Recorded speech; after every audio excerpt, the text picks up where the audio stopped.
Hayden, please take us in. Oh, God, yeah, Adam. Just steaming at the moment. What happened last week? Previously on Dark Heresy. Little Arnie monologue to take us in. They're getting more and more elaborate, aren't they? Yeah. These Well, last time I did a boring one. Episode 35. Possession. A brutal, chaotic combat had ensued. It was manic. Cletus decided to retreat, realizing that the stormtrooper had the advantage over him, despite all of his gifts. Tommy Lee was no soldier. His revolver shots went wide. Nixius was blinded and called out over the Vox. He had a fine quality firearm looted from the mines of Mother. He realized that it could be beneficial for the Lizardmen. Courtney heard the comms and placed her sickle on the floor for Cletus to take. The sickle had sentimental value. Perhaps it would serve Cletus well. The tech adept facing off against Tommy Lee raised his hand flamer, and a torrent of flame gushed out and enveloped Tommy Lee. He didn't seem to notice. Tommy Lee didn't seem to be quite all there. He was a few cards short of a full deck. Tommy Lee kept on blasting with his revolver. He shot the liquid seeping from the tank that the tech adept was using as cover. But the liquid wasn't flammable, unlike Tommy Lee. Cletus ran back and took up the revolver. He tried to extinguish the flames on his ally. The combat seemed to be slipping out of control. Courtney was on fire, not literally like Tommy Lee. She considered perhaps that she should drop the monoaxe for Cletus. For a moment, a split second, she knew that everyone else thought that Cletus could use the monoaxe better. They were wrong. This is my fucking axe, thought Courtney. This is my possession. She charged in. But she didn't see the tripwire across the corridor, and she couldn't avoid it. She saw, too late, the booby trap. A frag grenade had been set for her. But the grenade seemed to misfire somewhat. It made an almost comical noise. Courtney was singed, but not hurt. She saw two stormtroopers waiting for her, and she backed up around the corner. The tech adept of Mars doused Tommy with more promethium, but the demonologist staggered back and managed to dodge a second torching. Cletus and Tommy Lee frantically tried to put out the flames, and for a second they seemed to extinguish it, but then the flames burst up again, resurgent. Nixius was still blind and couldn't help. Eventually, mercifully, the flames were put out. Tommy Lee's ugly wooden staff and wooden teeth seemed to evade combustion. Courtney charged. Again, she ran in, completely alone, against two stormtroopers. They were both waiting and opened fire with their shotguns. Courtney nimbly dodged to one side and then another. She ran the gauntlet and charged in, confusing her foes. Stormtroopers drew their mono-edged knives. Nixius finally got his vision back. He executed the tech adept as it tried to reload the hand flamer. Cletus healed Tommy Lee with his powers, gifted unto him from the plenty. The tide was turning. Courtney caught one of the stormtroopers square in the stomach of the monoaxe. It went in deep through the carapace armor. As she pulled back the axe, the stormtrooper's intestines spilled out over the floor. Sorry. Cletus got tooled up. He took up the hand flamer and the mono-halberd from the dead adept. These were his possessions. He then looked to support Courtney. Tommy Lee, tough as old boots, good as new, ran in and picked over the rest of the loot. Nixius checked his servo skull and saw that the chamber was clear. But in the next chamber there were more booby traps and strange energy readings coming from the chamber beyond. Courtney was still on fire, unlike Tommy Lee. The remaining stormtrooper couldn't seem to land a clean blow. Cletus ran in and took his attention. The witch took advantage by sweeping her axe into the back of her foe's knee. The stormtrooper dropped and died in short order. Nixios advanced into the next room. A tech adept, unarmed, was interfaced with a cogitator system. Nixios reasoned that sabotage was afoot. If the heat exchangers were interrupted, then the ship's main cogitator bank and its primary weapons, the mass drivers, would be wrecked in turn. "Wait!" pleaded the tech adept. He held out his hand. He wished to speak. He wanted to give a monologue. Nixios was having none of it. He executed the tech adept with a poisoned round to the face from his needler.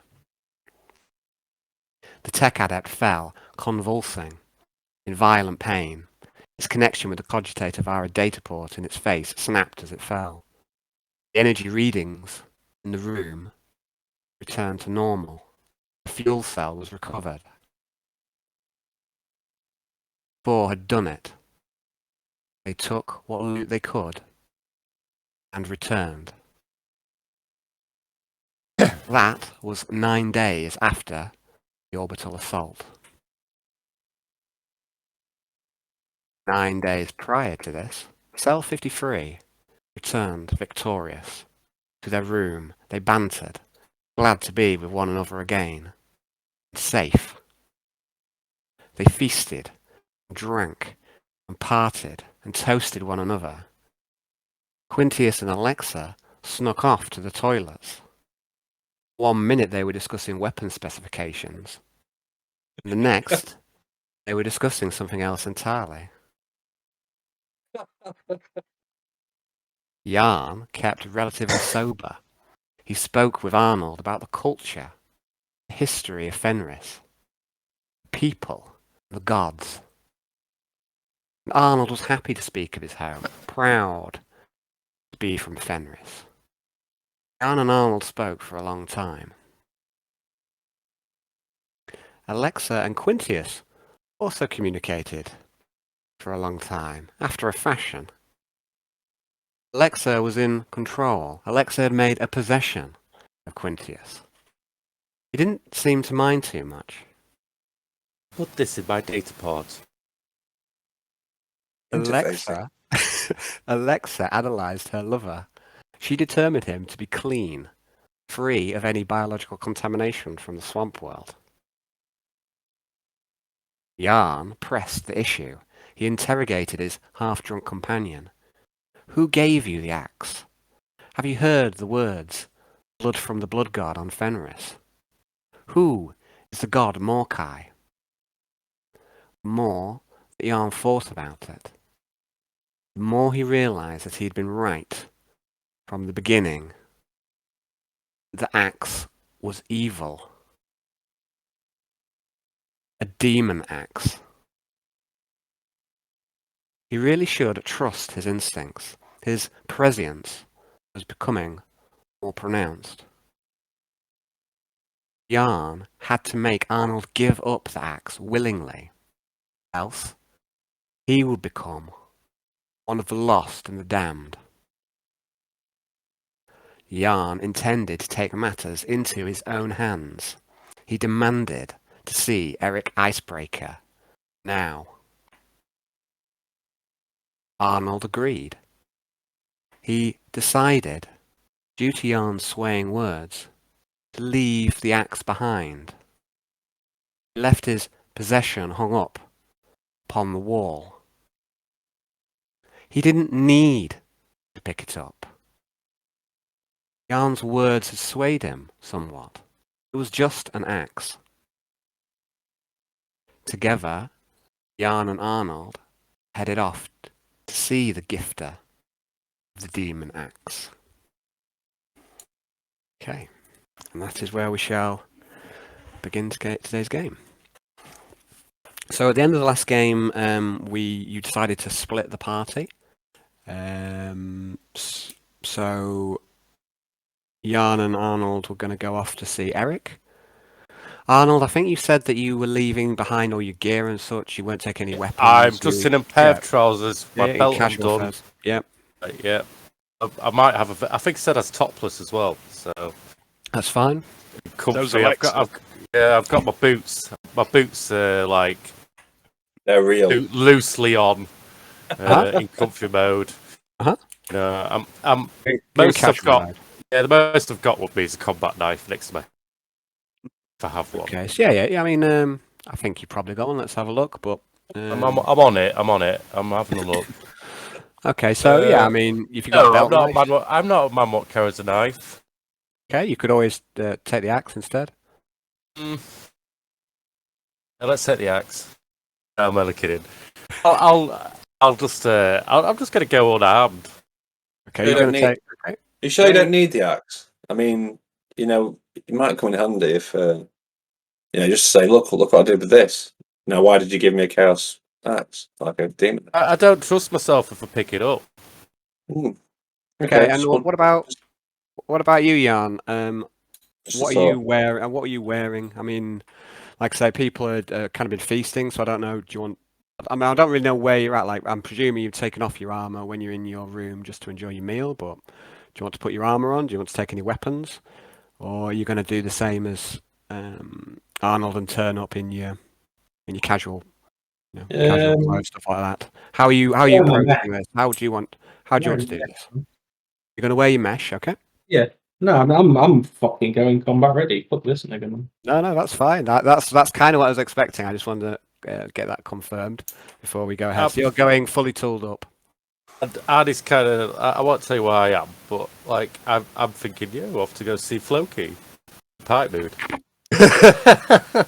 Who is this Floki who you speak of? Whatever his name is. Nice Loki. He's a totally independent character, not a total ripoff. How dare you suggest this?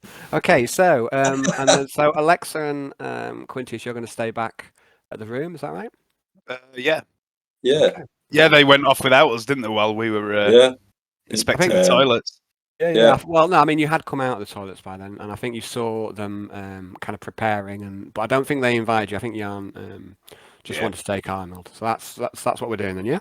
Yep. Okay, so we're going to start off then with Jan and Arnold. You got to the room. It was uneventful, and Eric welcomes you in. I think Arnold, you also turned up with a hunk of roast boar, but as soon as you're welcomed in by Eric, you see that there's a feast there already in place. Although there's only two people in the room, him and this other stormtrooper Nosaritsu, who you've met before. Are they in casual gear? Yeah, they're both in casual gear, and you can also see that Eric. You can both see that they are both somewhat drunk. Eric's face is flushed red. and his words are slurring slightly as he welcomes you in. And as he welcomes you in, and he gives Jan a quick look at as well, and he welcomes you both in. And you, go on. Let you finish, and then I'll just. Yeah. I want to do something as I go past. Yeah, no, it's what I was going to say is as you walk in, he speaks to you in Fenrisian, and he says, Arnold, I'm so glad that you are here. I was getting so bored of this one. He could put me to sleep with his words. And then he switches back to Low Gothic, and he says, come in, eat, have a drink. Sit. And I'm going to speak back in Fenrisian to him and offer my drink, and so it's like, let's drink for the wolf times. Now that is a perfect idea, Arnold. And he takes your drink, and he drinks from the same drink, and he sits you, offers you a place to sit, and sits down himself and starts continuing his feast. So as you come in, he goes, so Arnold, who is your friend? Who have you brought to join us? This is Jan. I'd like to see you.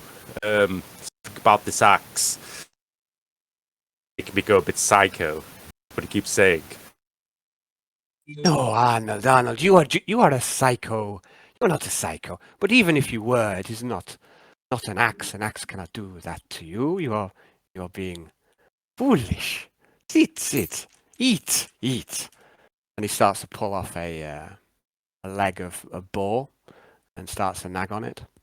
Are you sitting? Are you sitting, you two? Yeah, I'm sitting. What about you, Jan? Yeah, and I'm checking out the area for things that are easily flingable. Easily flingable. Well, there's lots on the table. There's a jug full of clear. There's bowls. There's knives. There's a kind of there's several sharp knives on the table.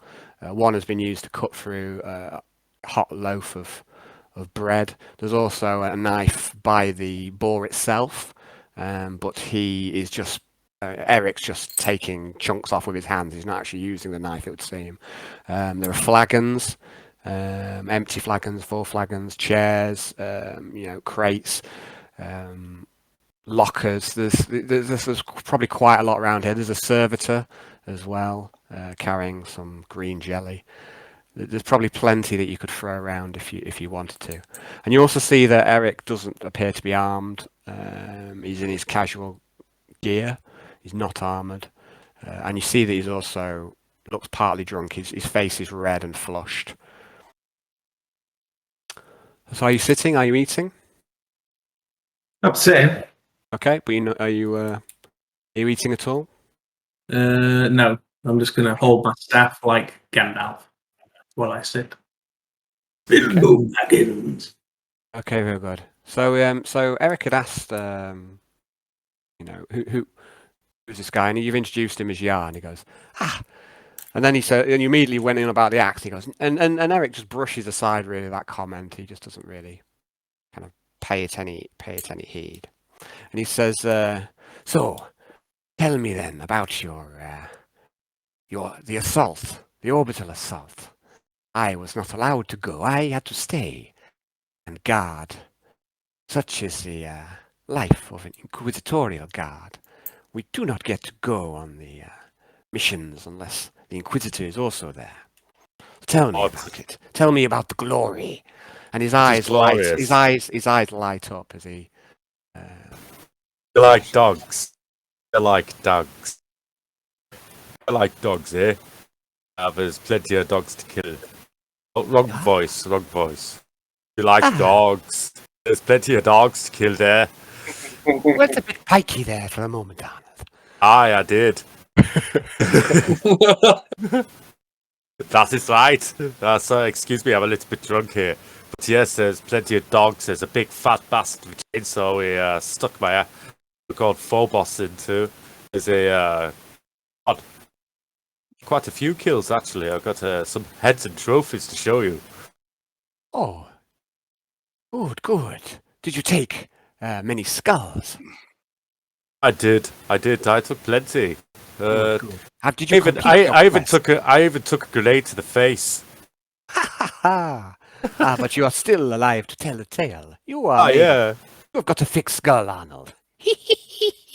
Been called thick, but nobody ever put skull after it.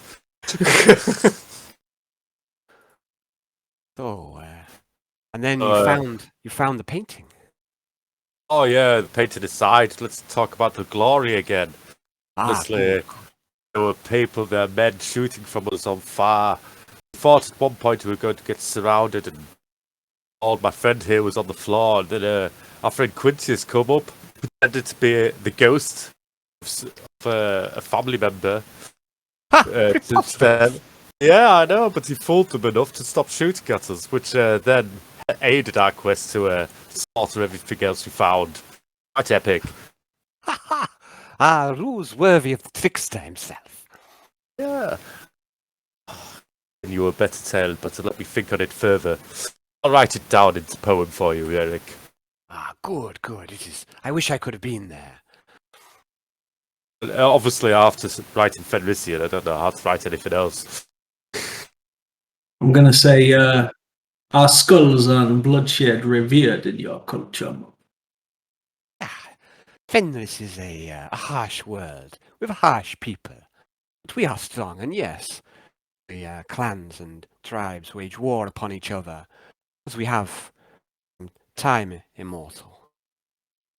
Yeah, this is the same on many feral worlds, man. These planets are harsh, and only the strong survive. But that is the process of the clans fighting the other clans. We keep the blood strong, the bloodline strong. I agree, but don't you think it's quite funny to think, Eric, that you use that across this table? Oh my God. I see no glorification in these things. It is what it is. It is bloodshed. What's the word? They call Darwinism. Survival of the fittest. Survival of the fittest, man. That is right. This is the way of the natural order. I see no glorification in the bloodshed or the skulls.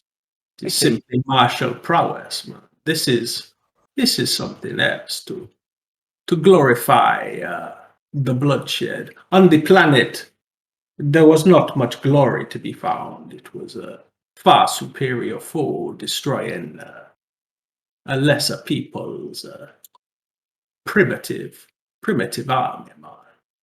And it is on that planet where my friend Arnold slew too many, and I realized that this axe you gave him was twisting his mind, sending him down the path of unnecessary bloodshed. Where did you get the axe? You're gonna answer me, and you answer me true now. And he looks over you, and for a moment he seems to perhaps snap slightly or sober up slightly as he hears the tone in your voice. And he looks over to Arnold and says, in Fenrisian, he says to you, Arnold, says, "Who's this one you've brought? He seems no fun." And he turns back to you, Jan, and he says in low Gothic, and he says, "So, priest, you tell me you are from a feral world. Which world are you from? Do they not celebrate the glory of battle and victory over your foes on this world? It is customary on our world for when we win against another tribe to give praise to the gods." I don't know about that. Can I just jump in with a quick sentence? But you can, Arnold. You do not need permission to speak. I nearly cut Brownie off earlier. I forgot. Yeah, I know what you're saying. I get what you're saying. It's quite hard when we're Holland. Yeah. It's difficult to keep comms. What's the word? Comms discipline, I suppose. Yeah. So I just wanted to say this, but on Fenris, proof is a natural way of life. We carry the claws and the skulls, and we attach them to ourselves as kills and victories. You know, like taking a head of a man is no different from taking a head of a wolf. It's still an enemy to be revel in the kill. I knew a man who chopped off feet off of his foes. I mean, I always thought that was a little strange, but a trophy is trophy. Yeah, and don't you think, Eric? That's across the table from us now. was back on Fenris, we probably would have had to fight each other as tribesmen. Ah, quite possibly. It would have been a glorious battle, though. Wouldn't it, Eric? Ah, Please stop death. doing it together. And he holds up his tankard and he raises it. Skull! And Skull! To the glory of the battle. And he goes back to Jan and he goes, "But you say it was not glorious. I disagree. They may have been a primitive people, and we may have crushed them. But this is nothing to be ashamed about, that we are stronger than them. This is the natural way of things."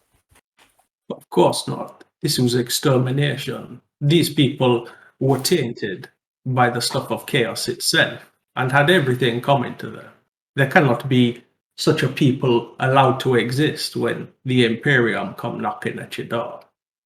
And bloodshed and taking trophies is all well and good, man. This is primitive practice, and it is exalted among primitive peoples in order to keep the tribe strong. But you don't take the skulls for the sake of taking the skulls, man. Murder for its own sake is to give yourself over to this chaos power in itself, and that leads to the loss of the soul. I can't allow this. I can't allow my friend Arnold to stray down the path of bloodshed without reason. He is a warrior, and a warrior for the Emperor. He goes, you speak of chaos. I am not sure exactly what you mean here, but I know my gods. I know the gods of Fenris, and I know Morkai, the god of death. Who are you to come and judge my culture, my people, my gods? Who are you to come and sit down at my table when I'm supposed to be feasting and enjoying the celebrations and this fine food and drink that the Jarl has put on for us? This will be the last thing you enjoy on this fucking planet, man. Okay, that sounds like you're ready to roll initiative. Is that right? Mark my words. This axe is evil, and you will tell me where you acquired this axe, or you will be sat in the cells and you will be explaining it to the Inquisitor himself, man. And that he laughs when you say that, and he goes, "This axe has been handed down from my father and my father's father. It is a family heirloom, and it is sacred to the god Morkai. You will take offense at this axe. What's that? I know that it's Morkai is the two-headed wolf who stands at the gates of the underworld. He is the god of death, and he judges those who may pass through the gates of the underworld."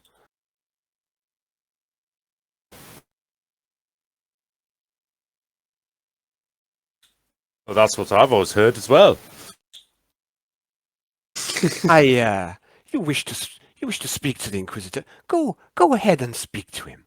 Are you really so naive to believe that anything goes on board this ship which the Jarl and his priest is not aware of? Are you saying that this axe was sanctioned by the Inquisitor? And he looks and goes, "I am saying no such thing. This is my family heirloom that I pass on. It's nothing to do with the Jarl."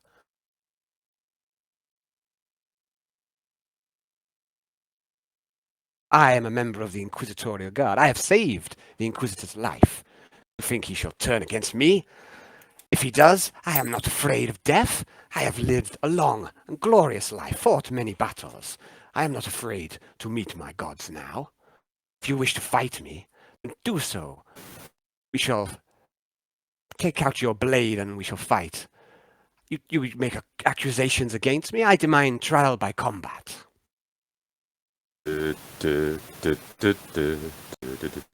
So be it then, man. I label you a heretic, and I expunge you from this spaceship. Hey. Now then, boys. I thought we'd come here for a drink and a chat, and food. Let's not get all shirty. Obviously, we're from Fenris, and we believe in the gods of Fenris, don't we? He speaks to you in Fenrisian and he says, "What is this madness, Arnold? I thought that we were fine friends, and you bring this buzzkill to my party, who threatens me with death over my over my roast boar. He says this in Fenrisian. And there's a tension in the air. And you see Nosferatu as well is totally quiet. And he's actually stands up. And he stands up from the table and starts to move away. Slowly. Okay. I will say to Focus as Floki, Eric. My name is not Floki. Why does everyone keep calling me that? Nick. Tell you what, Jan. How about Jan? You return the axe to Eric from me. Let him pass on to his next heir. Just as it done it to the family, causing no harm to anybody. Arnold, I've told you my family, my heir, as you say, is already dead. I have no one to pass this axe on to. This axe deserves to be with a glorious warrior like yourself. He deserves to be wet. This axe will make you strong. It will make you powerful. How dare you spurn my offering to you? It's This axe will damn you for eternity, man. you see, You will come with me. that is what I've got You to will live explain with. yourself to the Inquisitor. You will explain where you got this axe from. This axe is demonic, and it absolutely will not exist on this universe anymore. Okay, so there's an awkward silence now. So I guess he doesn't really respond to that. He's just kind of sat there. It looks like he's waiting to fight.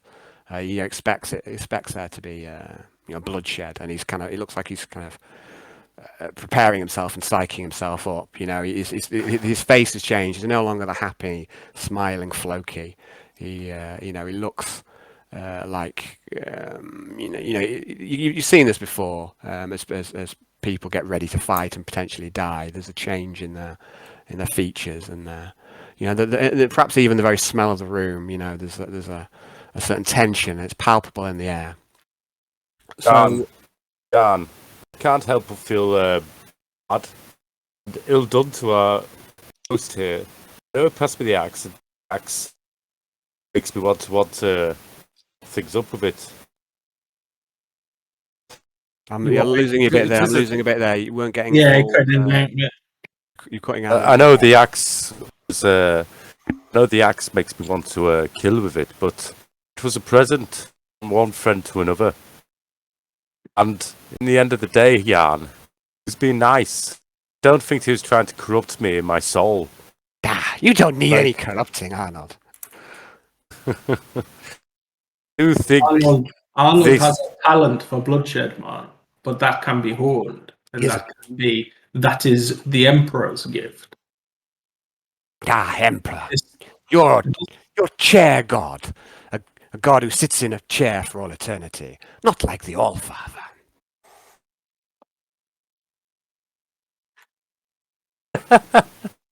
As the All-Father not all sits on his own kind of throne. Well, yes, true, but he can walk around. They tell us that the All-Father is the same as this Emperor, but as far as I can see, this chair god is not the same. Yeah, God. That's a bit of a burn, that, and almost certainly heretical. Right, Eric. Jan, I'm very sorry, Eric. So I'm going to have to move out the way. You two don't seem to get along. Jan, I think we should go. And Eric, I'm sorry for this inconvenience. We need to speak, Jan. I have discovered heresy on this ship, my brother. And Eric's Goths. We cannot turn our back on heresy, man. Not when we see it with our own eyes. You've seen what we've been through on the planet. This is really difficult for You've seen me. how an entire planet can be corrupted by dark powers, man. This man is trying to do it to you with the axe, the forbidden axe that sends you down the dark path, man. If he will not come and explain himself to the Inquisitor and explain his heretical discussions about the Emperor as well, then this man must die here right now. Well, why don't we go see the Inquisitor before condemning my friend to death? Last chance, Eric. You're gonna come and explain yourself, man, or are we gonna do this? And he goes, I do not answer to you, priest. I am sat here enjoying my feast. you wish to go running and telling tales to the Inquisitor, go and do so. If you wish to face me in a trial by combat, then draw your blade, and we shall fight. Okay. Okay. Okay. All right. I will back off, and I'll say it's up to you two. I'm very sorry for this, for the pair of you. It's I'm kind of stuck between two friends. Okay. This man is not your friend, Arnold. Okay. So You Nosferatu has moved over to. He's moved over to his bed in his chest. And he opens the chest and he starts to. Looks like he's rummaging through it. I'm going to Let's go chuckle. to stand next to this man. Okay. And I will say to him, is he Fenrisian as well? He's Faruvian. Yeah. He's the same Faruvian. from the same world as Yoshi. Yoshi. He's got kind of a bronze skin. Small eyes. Kind of black facial hair and hair. Is that the same world? That regiment on Iacanthos of guardsmen. Is it the same world that they come from? Cool. I like it. Bit of campaign crossover. Oh, I like it. Yoshi was on Canthos. Was he with the Faruvians? Awesome. No one ever saw him, but he was there. He was in the command chain. He was in the command room. He was round the command room, just standing there quietly. I remember. Not saying anything, but just looking like he could kill anybody at a moment's notice. Protecting his master. I'm going to say to the Faruvian, whatever his name is, I got to say, I think it's best we let these two sort it out themselves, eh? Mistress, Dave, mistress. And he speaks to him and says, I must inform the Inquisitor or the Interrogator about this madness. What have you done? Go inform him. Bringing this murder into our chamber. Okay, so I thought it was just it's party and chat. Eric goes over and he gets his knife. It's a wicked-looking blade, and he takes his top off in true Fenrisian style, and he heads over to like a little area of the room which is which it would be suitable for fighting. So what are you doing, Jan? I am. I'm going to turn to Nosferatu and say, yes, call the Inquisitor.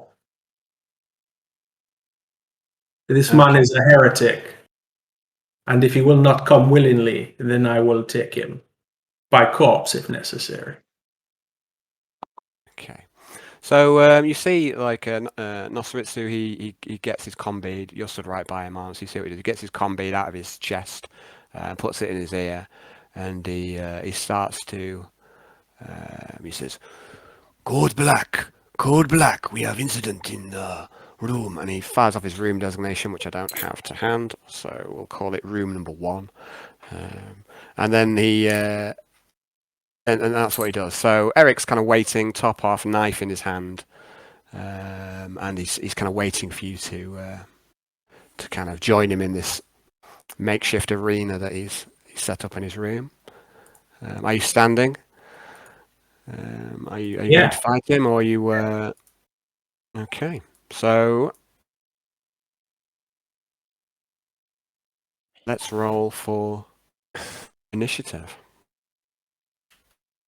Are you taking off your mesh yarn? Trial by combat, it's a fair trial.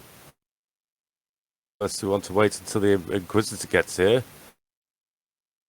And do it fair, fair's fair. I don't know what this man's got. As far as I'm concerned, he trucks with demons. He's got a bare chest and a knife, as far as I can see, and I don't know. I don't think you both should be doing this. He says, "You bring this priest into my room. He makes accusations against me, which I deny. He talks of chaos and other things I do not even understand." He says that I am a demon. He shall see what a demon I am if he dares to fight me with a blade in his hand, not using his witch powers. I'd love him to just say, fuck you and your chair, God.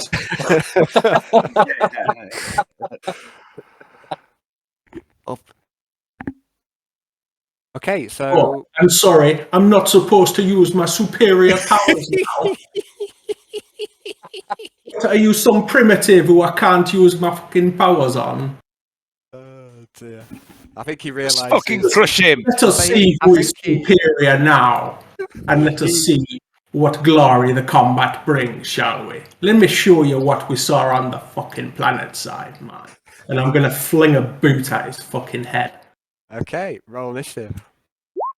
Oh no, I've already rolled initiative. Okay, oh no, that's... Okay, so I'm on 13. No, that's wrong both times. Okay, I'll be 10. It's the duty of the Inquisition to confront heresy wherever they find it. So this is totally legit. Okay. Awkward, but legit. It's a bit awkward. It's like, he's Arnie's mate, but he did call the Emperor a chair god. So, basically said that Mordecai was better than him. So that's kind of heretical. Well, you kind of said he said the Allfather was better, but supposedly, I mean, I think in Heresy law, they kind of tried to supplant. It's the Allfather, you know what I mean? So it's like, your gods are actually our gods. Yeah, that's my. So. Yeah, that's pretty much how it works, isn't it? Well, this is a shame. It's actually quite like Eric, but it looks like he's fucking dead meat. So. Yeah, I like Eric as well. He's cool. Dear. He's cool, but lads. I did my best. You did. It's quite fun. It's quite fun to play, but I say it looks like the end is nigh. Annie, Brownie should play an arbiter. Do such a good job. he certainly does a better job than Gaius, doesn't he? He does, yeah. The most heretical arbite you ever did see. What, Gaius? Yeah. I don't think it's that heretical. He's covered in all our sins, basically. He's covered in sins. The company he keeps is a bit rough. Yeah. So he's like the nice one out of the bunch when he's covered in sins. I suppose he is, yeah. Okay, so... You're lucky attitude since working at police station. Okay, so let's do a bit of combat. Eric has the initiative over you, Jan. Okay, so he will. He's got his knife in his hand. He's going to do a half move and a strike with a knife. He's not moving on. Actually, let's have a look. Let me just have a quick look at the combat options. Zerk charge. No, it's too close for a charge. And he's no berserker.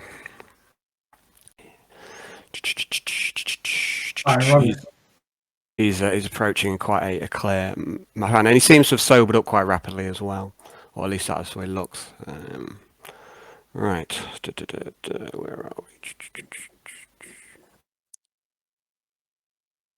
Just one moment, please, guys. Actions. What have we got?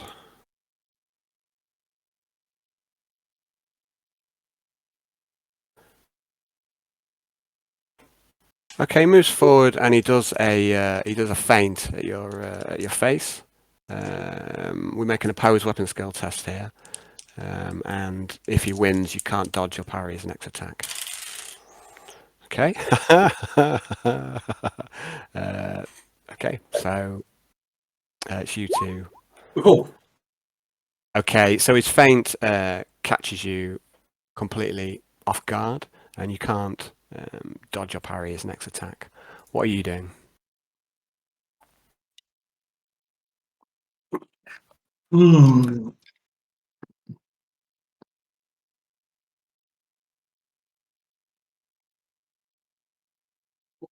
psychic crush.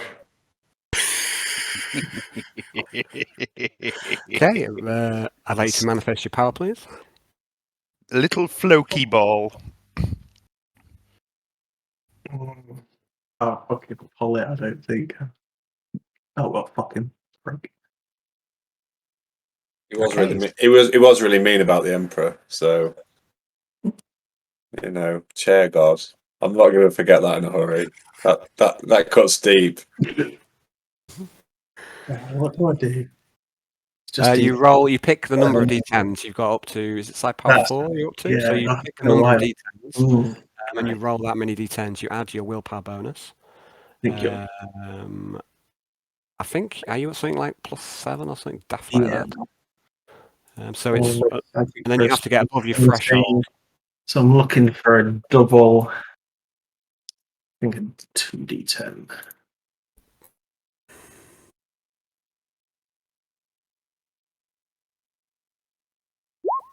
Yeah. Oh, 9. Interesting. Okay, so you get the power off. Is that right? So what's the threshold on your power, please? I'm gonna try re-rolling that. More green. Okay, just 1 minute. So the crush is. Oh, it's 17. Okay, so it's 17. So you want to re-roll it to avoid a. You re-roll with a fate point. Is that right? Yeah. So roll. I think re-roll the whole thing then. The 2d10.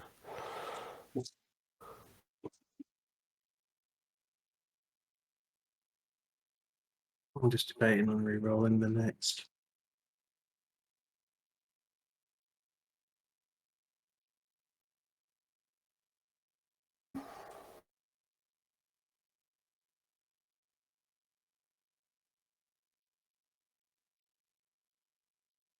Yeah, we'll let that stand then. Okay. So first thing then, I would like you to make a psychic phenomenon test. So if you roll a D100, please. Oh dear. It'd be bad if Oh dear. Oh no. Perils of the warp. Gonna re-roll that. Okay. No, don't. Yes. Ooh, 100. Ooh, it's still a perils. Okay, so I'd like you to roll a. So how do we do this? Is it another straight D100? D100, yeah. First thing is when you do a Perils of Warp, you gain 1 corruption point straight away. I'd like you to roll D100, please, for the Perils of the Warp. I've got the book ready if you want. Okay, it's all right. I've got it in front of me. Thank you. Oh God. Okay, so as you manifest your power, there's a swirling force, an ethereal storm that envelops you and envelops everyone in the room. I would like you to roll damage against everyone in the room. Actually, no. First of all, I want you to roll a D100. Okay, so for 66 meters, everyone's going to take 1d10 energy damage, including yourself. It ignores armor. So I'd like you to roll a d10, starting with yourself and then going through each of the people in the room. And then I'd like you to roll a generic damage roll for everyone else on the ship who's within 66 meters of you. It's a real shame you didn't roll a 67 instead of a 68, because then you'd have summoned a lesser demon. Going in there, accusing him of fucking heresy and being in, like, oh yeah, this chaos active come, I'm going to summon a demon. I would have been deliciously ironic.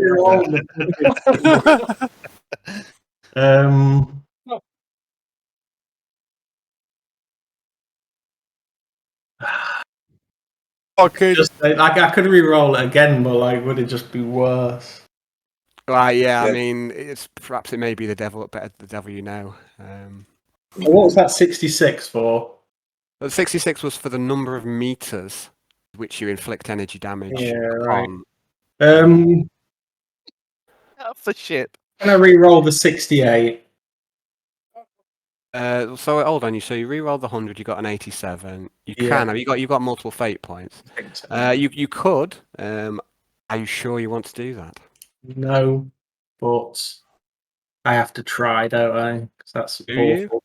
Well, I mean, it's up to you completely. I'm not gonna coach, but what I would say is it could be worse. It could be very worse. Yeah. It's not guaranteed to be True, better. but like, Leave yeah, with can't the power in of good dice. conscience. That's what fate points are for. Roll the dice. Jan believe doesn't want to power. do damage to people. He has an idea that's what's about to be unleashed to try and do something about it. Yeah. So yeah, let me try a reroll then. Oh, that's a bit better. That is a bit better. So it seems to me that the gods are favouring Eric because you not facing him in a fair battle. Yeah, it's So- because it's corn, mate, and this is what happens when you use psychic powers around the corn. Okay, so the storm dies down. Jan, you manage to get it under control somehow, and but instead the warp whispers and the ghostly voices of demons. This is fill the psychic air. phenomena as well. That's the first roll in it. So is 82 any better? All right. than Oh, 87? hold on. The 68 was your roll on the perils table. Are you saying I don't normally allow re-roll a dice twice. No, Jan's got a -5 to psychic phenomena, hasn't he? He does. That's fair. It Well would have remembered. still been a Perils of the Warp, though, wouldn't it? At an 87 Yeah, or yeah. whatever. Yes, it would. Yeah, it would have been would. 82 But on the would first roll. 82 be any different? Okay, to- yeah, okay. So let's just go through it stepwise. So the first thing you roll was 100, and you re-rolled that. Now I don't think it's ever occurred Yeah, before, but no, I can't wouldn't re-roll say. and re-roll. Yeah, I wouldn't. Yeah, that's for me. Yeah. So the next thing you do is you get onto the next table, and it was 68. Now that would have actually been -3. Sorry, -5 rather. So it would have been dark summoning. A lesser demon would pop into existence. So it's as you wanted it, Dave. James has a -5 on psychic phenomena and perils of the warp because of his incredibly powerful willpower. So the first roll would have been dark summoning, which is a 68 roll. So you re-roll that, and you got a 54, which is actually 49, and that's warp whispers, which is it's a lot better. It's still not great, but so I don't know if you can re-roll. I don't know what else you would re-roll in this. No, I'm not re-rolling anything else. I've used my 2 re-rolls. I was saying that -5 psychic phenomena, so it's not quite a 54. It's a 49. Yeah. So 54 goes down to 49. It's still warp whispers. Ghostly voices of demons fill the air within 4d10 meters of the psyche. So please roll 4d10.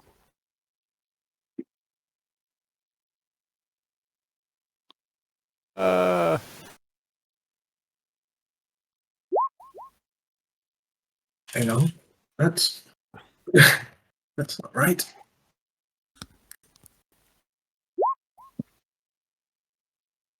Okay, so 28 meters around. Everyone must make a hard willpower test, -20, or you gain 1d10 corruption points. Fucking hell. Fucking hell. That's horrific as well. Okay, Eric, you see him.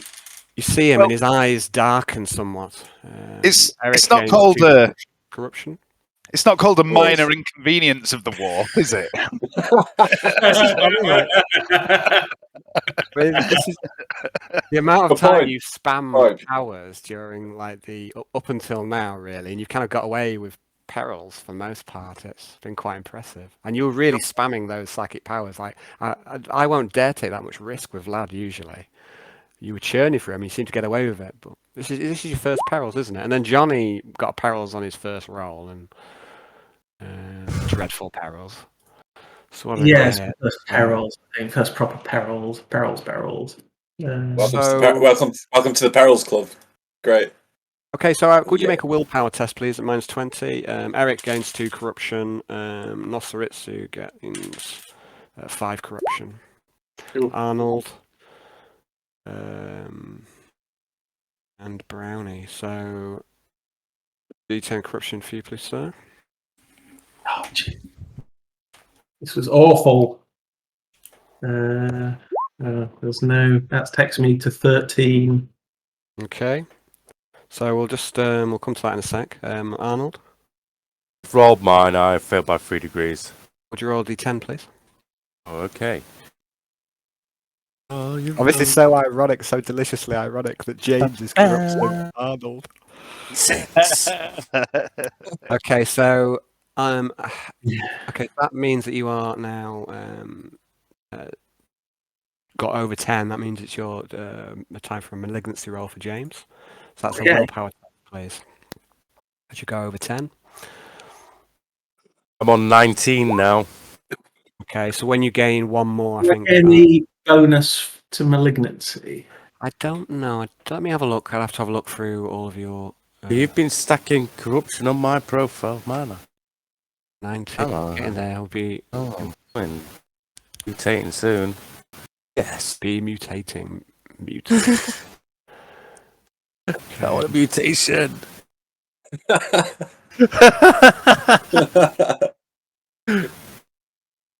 Why not? It's that kind of cruise.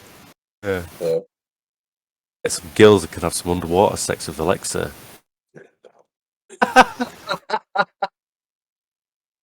That's it all.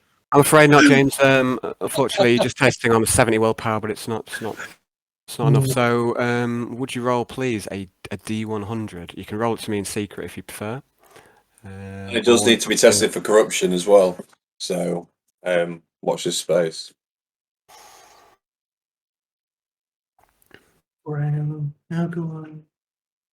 Oh, fuck it.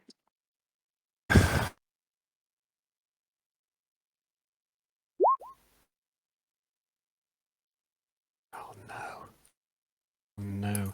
Okay, you're going to hate this, so I'm going to text it to you. I already hate it. I should have just. Okay, well, do you want me to tell you out loud, or do you want me to text it to you? Yeah. It's up to you, James. Tell us. Please tell us. Yeah, tell me. Okay, so it's you are ill-fortuned. You've been cursed. Whenever the character uses a fate point, roll a d10 on a score of 7, 8, 9, or 10. It has no effect, but is lost anyway. Ooh. So what I will offer you the choice is, if you want to avoid the malignancy, you can burn a fate point, and that will, you won't be affected. You won't have the malignancy, if that's what you prefer. I had So to do it. you either burn a fate point, or you've got a 40% chance of every fate point you're using not being effective. So it's pretty severe. Ugh. Sarge.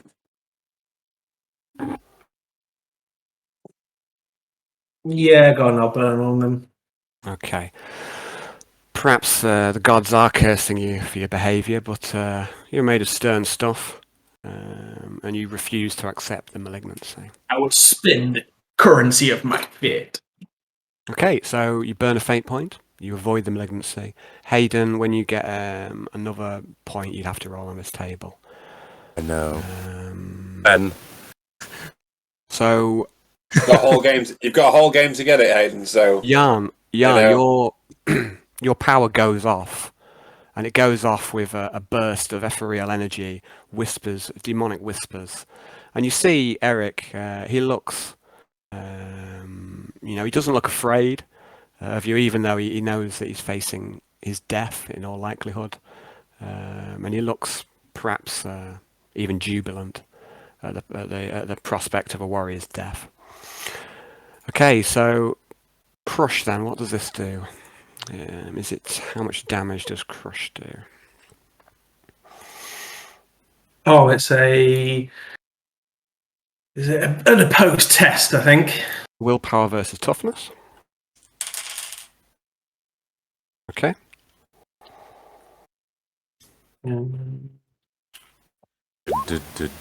49, so 2 degrees of success for me.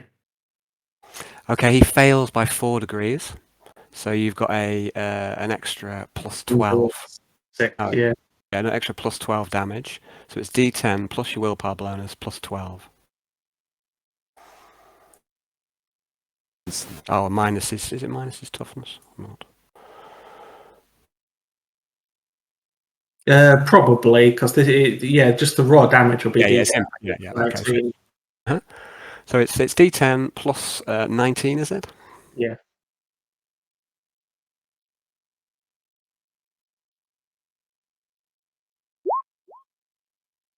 $23. Arnold, you've seen this before. You see Jan hold up his hand. You see him burst with ethereal energy, and you hear the whispers in your mind. And you know it's horrifying what you're witnessing here. And you see Eric, raises off the floor slightly, and you see his limbs snap and crunch as Jan crushes him with an overwhelming amount of psychic force. And Eric Icebreaker, crushed, drops to the floor, slightly compacted on what he was before. And you see that his neck is at a terrible angle.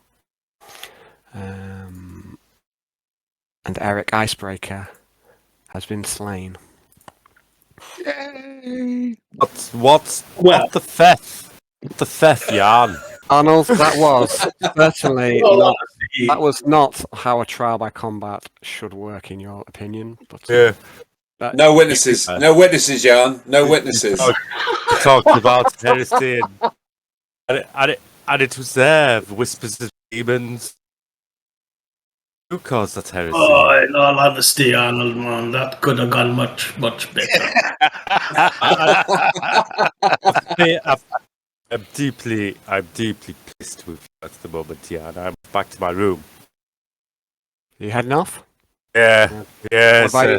What about you, Jan? I will leaving or staying here? explain myself to the proper authorities that are no doubt come. Okay, so now I had to be in character there because he's pretty disgusted with this. It was not a fair trial. Wait, Arnold, before you go, man. We must speak with the authorities because that act must be allowed to. The proper authorities must not take that. I'm just about to go use it one last. I'll see you in a bit, yeah.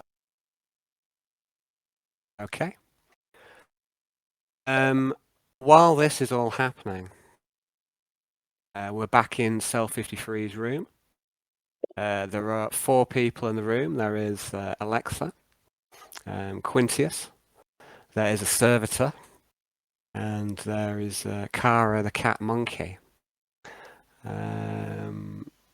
Quintius, you've got a bit of post-nut clarity.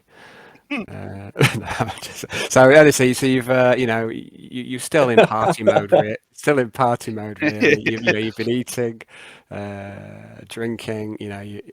You've had a fantastic time with one another, and you've been left alone. Alexa, you are running at 85% efficiency. That's not You good. really should run that spend XP defragger that you've got lying around. Simply put, you are weaker. You are less efficient than you should be. You are, you're not as good as you could be, Alexa. You are 85% efficiency. 85% efficiency. I'm just going to say that out loud, like operating at 85% efficiency, recharge required. And then I'm just going to get up and turn around and just ignore everybody and walk off to my room. So you're in your room already. There's just there's just you and Quintius. So we've now got a little time while Jan is off purging heretics. Okay. We're seeing what Alexa and Quintius do. You don't have to do anything. Maybe you want to have a chat. Maybe you want to do something, or maybe we just skip through. It's up to you guys. Alexa's going to sit back on the bed and then just flick her hair around and then like just get the thing and then just plug it in to like the port that she's got to just recharge and then just sit there. Her eyes light up a little bit more while this happens, and then she just sort of stretches out with her hand like that, slightly unzipped but not fully underway. You know what I mean? She's relaxing in rest mode. Okay. And seems to be looking at Quintius but not saying anything, just making him feel, just scrutinising. What about you, Quintius? What are you up to? Out and out? The first thing Quintius is going to do is light up an IO stick. It feels like the right time, and I'm just going to go over and give Kara a little stroke with a slightly drunken wobble going on and a simple-looking smile on my face. That's all I'm doing at the minute. Okay, so Kara's been pointedly ignoring you since she came back to the ship, but she accepts the fuss that you give her, and after a short time, she starts purring, and it's that strange mixture of purring and ooking that you're actually starting to find quite charming now. You found it quite disturbing when you first heard it, but it's really growing on you. And even though she's skinless and looks, doesn't has a face that her mother probably wouldn't love, you've got a nice warm feeling for her, and she accepts the fuss, and she's kind of rolled curled up on your bed, and she just lies there and accepts the fuss that you're giving her. What sort of time of day is it, Al? It's around 10 p.m. Okay. It's the day of the orbital assault, so this Yeah. is 9 days prior to where 54 are. I'm going to go and get a bit of meat off the feast table. Uh-huh. Give it to Kara, hand feed her it. Mm-hmm. And then I'm going to go into the chest at the end of my bed and retrieve the squeaky toy, which I'm just going to casually toss to Kara on the bed after she's finished eating the meat. Okay, so when she takes the meat off you, she's not especially gentle, and you have to kind of retract your hand because her teeth are actually quite sharp, and she kind of hungrily eats the food. You give her the toy and you squeak it, and this is what helped you lure her out of the automated incinerators. But at this moment, she doesn't seem that interested in the toy, and she, for all intents and purposes, is resting or trying to sleep. Just going to leave it on the bed by her. Okay. Okay, so Johnny, I think you've got around. Well, let's have a look. You've got around. Where are we? I think it's 560 XP to spend. Okay, that's quite low. I mean, that's why I keep saying you're at 85% efficiency. If Okay. if you want any help spending XP, I'm sure I can Okay. help you, or Dave can help you. I'll have a look at it. I'll have a look at my skills trees now because I've got it on the desktop here. So. Oh, have you? That's great. Yeah. So, Come back to me and I'll. Yeah. I mean, I'm just, I've not been really chasing you to spend your XP. Yeah, no problem. But you are, you certainly, it makes you less good if you don't spend it. So I would advise that you do. Mm-hmm. Okay, so it sounds like you two aren't getting up to much. Shall we? We'll just be skip awkward forward around each other. Yeah. Okay, it's fair enough. In fact, Quintius has had quite a lot to drink. He might go to sleep. Who knows? Fair enough. Are you drinking all Alexa tonight, or not? No. Okay, fair enough. That wouldn't be professional. You're right. I best have another.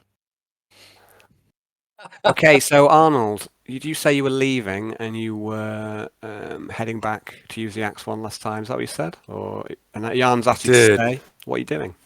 Right, Jan. I don't know if I can condone this action. Fair. About combat, you could have talked through Inquisitive if it was a good play by the rules. The solid Fenrisian culture.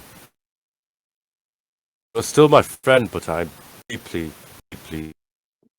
ruffled. You're alright. Okay.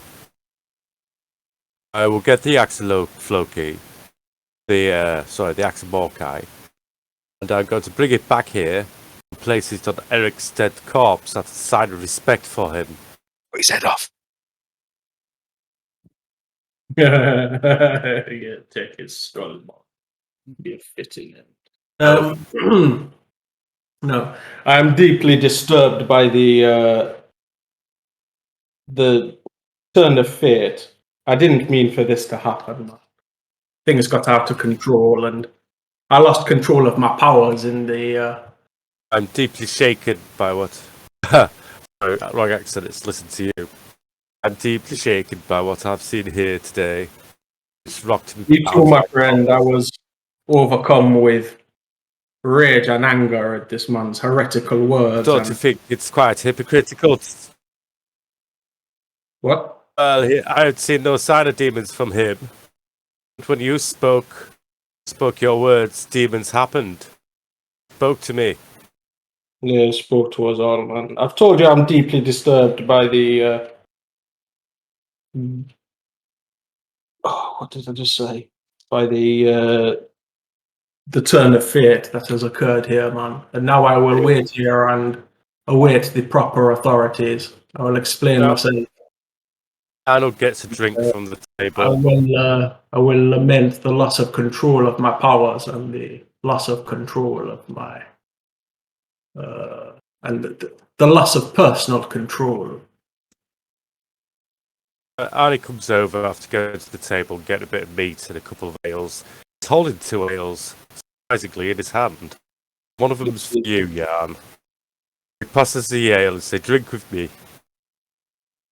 I'm going to take a sip from it, and I'm going to sit down and put my staff across my lap. Well, this is how it happens, man. This is how the twisting of the soul leads to the loss of control. I've fallen victim to what I was trying to prevent.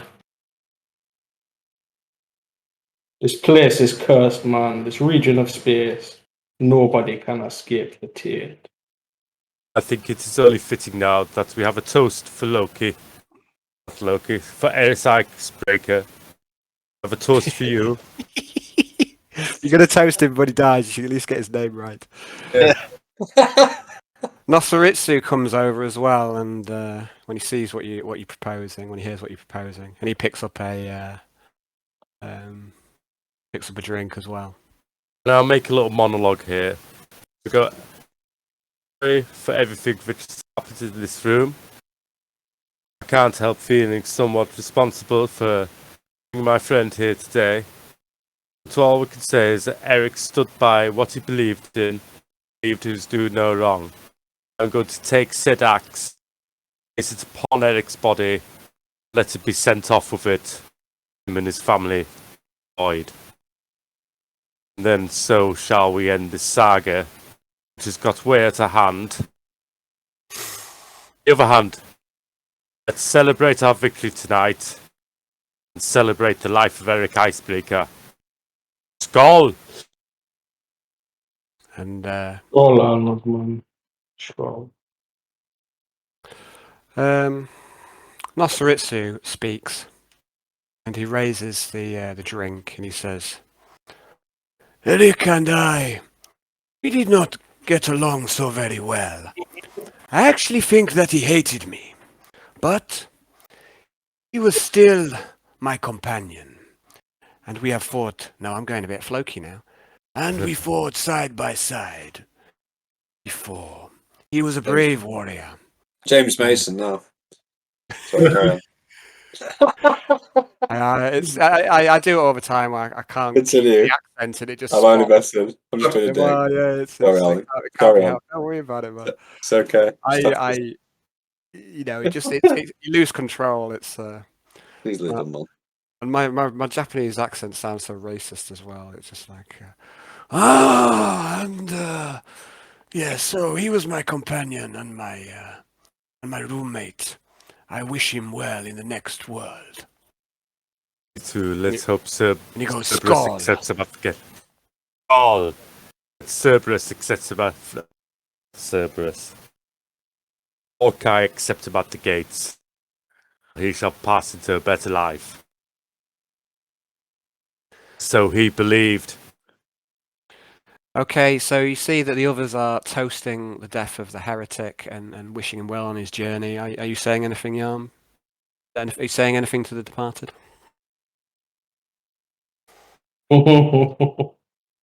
Yeah. One less.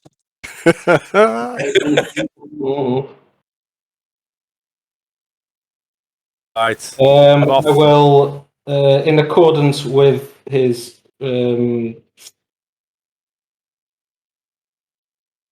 planet's customs, I'll do the best as a shaman to honour his customs and wish him She-Man. Yeah, passing into the arms of the Emperor. After all, he was prepared to fight honourable. Okay, a squad of stormtroopers bursts in. They're dressed in full carapace. They've all got shotguns loaded, and they're immediately trained on the three of you. All stormtroopers, because I've still got a glass in my hand.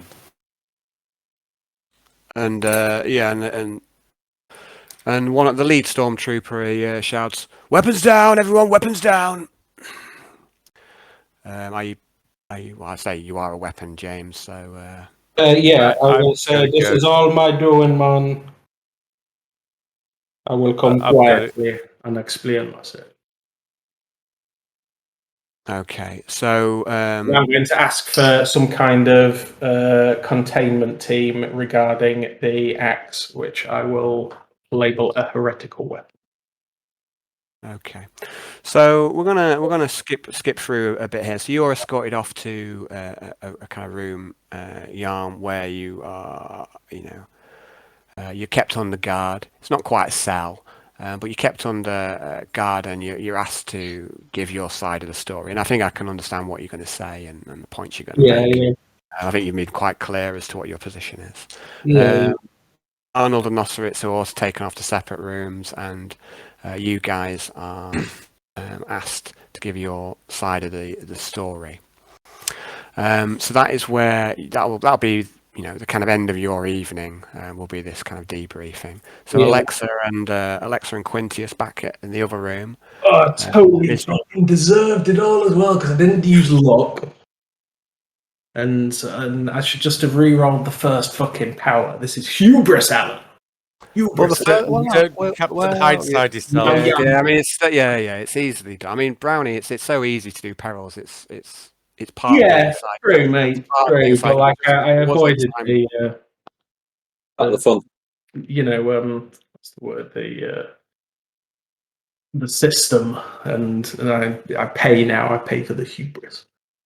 And also, you didn't need to murder him. You could have just Yes, It wasn't the only way to deal with it. So Yeah. okay. Yeah. But it's all good fun. I think it made for a great little scene. So Yeah. And also, I think it's deliciously ironic how you. Yeah, certainly. But that's decided. I Regrettably. I can't keep it in anymore. I need to say this. Yeah. Skulls for the Skull Throne. Very good. Oh yeah. Okay. So we're going to move into the next day, or else I need to kind of move things along a little bit, or else we'll never finish this campaign. It'll go on as we spend like 3 sessions in every day. To finish it. Well, all things should have an end. What I'm saying is, at this rate, we will never finish. So we're going to move into the next day. Unless Quintius or Alexa, is there anything you'd like to do in your? You've still got maybe a few hours. Well, it's up to you. It's around 10:30, say. So you could go to bed, or you could stay up and do some stuff, or whatever. It's up to you. I'm just going to. Yeah, you go first. Yeah, you go first. All I'm going to do is I'm going to sit on the bed, have another drink, stroke the cat monkey, and then probably fall asleep because I've had a lot to drink. But it's very important to note that I'm going to sleep across my bed, on my back, with my head off the edge of the bed and my legs off the other edge of the bed in a proper drunken stupor. Fantastic.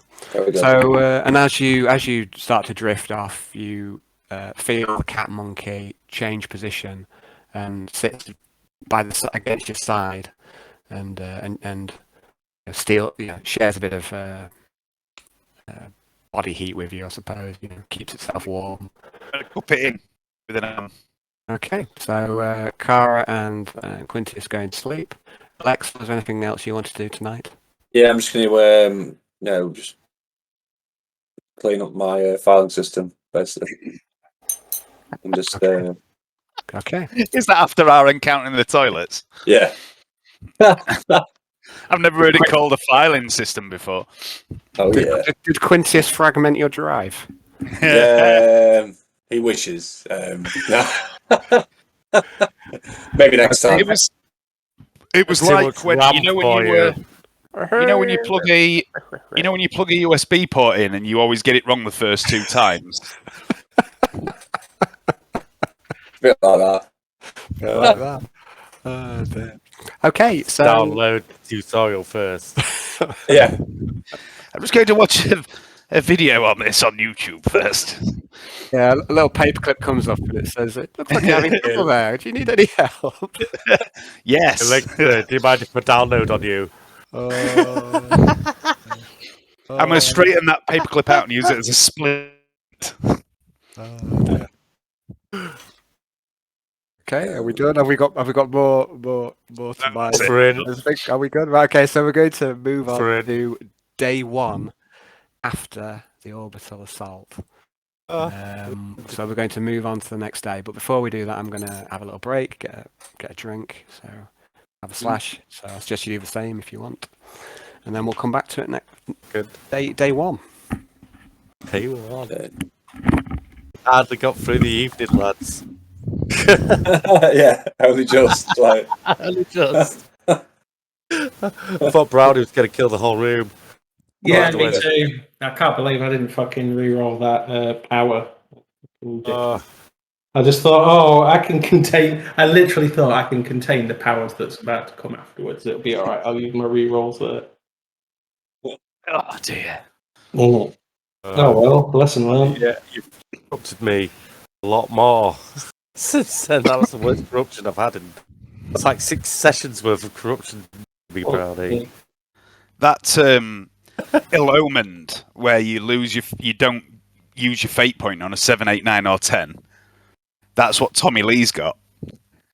Oh no. Oh lad. His background does actually describe him as being very unlucky as well, so it's quite fitting. That's cool. That's cool. I'll live for piss before Alan gets back. Yeah, I don't think Tommy Lee's used a fate point once. Every time I've said I'm using a fate point, I've rolled a d10 and fucking got a 9 and been like, nah, I guess I won't.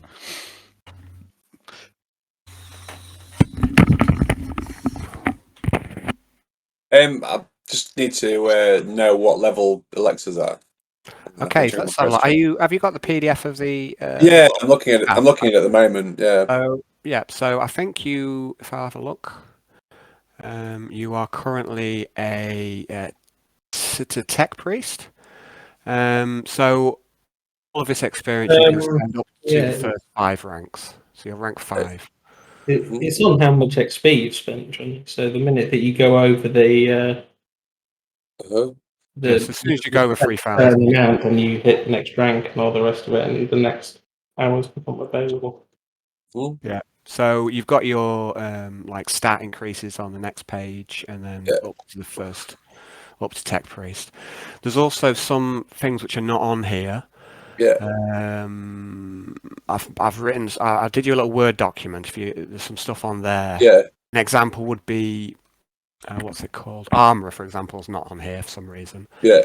Another example would be the flesh is weak. If you wanted to get rid of your flesh and get more armor, you've already got one, or you can get more potentially.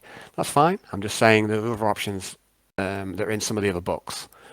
And like I say, I can maybe put you together a Word document again if you need me to.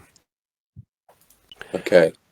But I think the Word document which I did for you last time should still be valid because I don't think you've gained enough rank. So, let's have a look, see if I can find it. Characters, Johnny. Tech priest skills.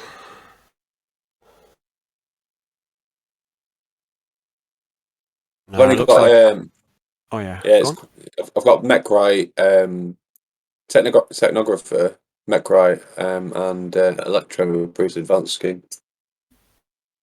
That's what it says in there. You've got what? Sorry, I'm not with you. You've got Electro Priest Advanced Scheme. I've got Mechright Advanced Scheme and Technographer. Sorry, Technographer. Technographer, Mechright, Electro Priest. So I have done one since then that's got Engisir and Tech Priest on there. All right, okay. I can send you. I can send you another one. I'll email it to you now. It's not. Yeah, cool. I'll do that for you now. Let me just get your latest.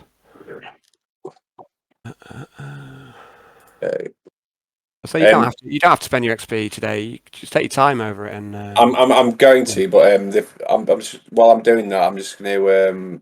Alexa wakes up early, and she, after having breakfast, she goes to the workshop to work on the axe. Okay. So I'll come to that in a moment. Let's edit, copy. Let me just do one thing at once. So that's that. So I'll send you this Word doc. It's got some of the extra stuff on. Yep. Uh-huh. I mean, yeah. There's lots of good options at this sort of level for tech praise. You can go in all sorts of different directions. There's also some suggestions I did for you before about different things. I'll send that to you now.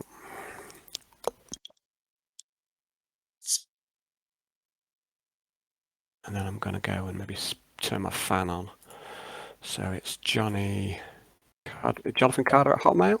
Yeah, all lowercase. At hotmail.co.uk. Okay, compose, Jonathan. This Word doc hopefully will have all your summary on there, and hopefully it'll have everything you need. Characters, Johnny.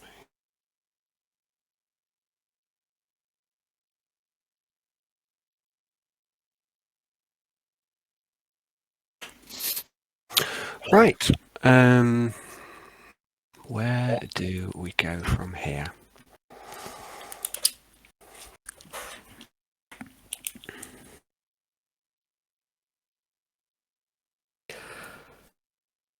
Yeah, I say Eric was a blast to play. You know, that's the way it goes. It's all right. It's absolutely fine. You've got full choice agency what you do. But just on a personal note, I had a lot of fun doing the Floki impression. It was a blast. I might make a character who's just a rip off of Floki somewhere along the line, because he was an absolute joy to do, and I think he went out in a kind of cool way as well. Yeah, he did. Yeah. Cursing the chair god, and then just getting utterly crushed by Jan. As he faces off him with a knife, he's got no chance. And he just got utterly destroyed. And I actually expected my powers to fail. Huh? Well, there we go. Well, not fail like that. I thought maybe you would do some some hand waving. Yeah, I mean, I guess he had no hidden kind of artifacts that would save him or anything like that. And I know that's perfectly well within the sort of the brand, I suppose, but he didn't have any of that. So right. So the next day,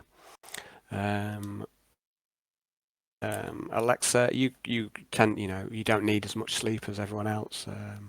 Did you say you wanted to get up and go? Yeah, straight to the workshop. Straight to the workshop. Okay. Quintius, what about you? Are you say when you any idea what time you're waking up the next day? Do you want to have a lie-in? Do you want to get up? Do you have anything you want to do? What's your plan? Just give me a brief description of what you want to do, and I'm going to try and work out how we're going to structure the next section.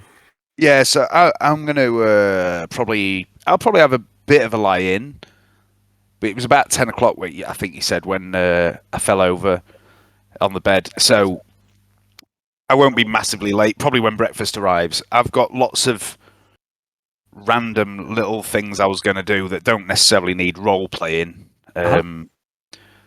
Just places I wanted to go and things I wanted to do, but do you want to deal with the others? Because I think I've left my list upstairs, and I'll go get that quickly.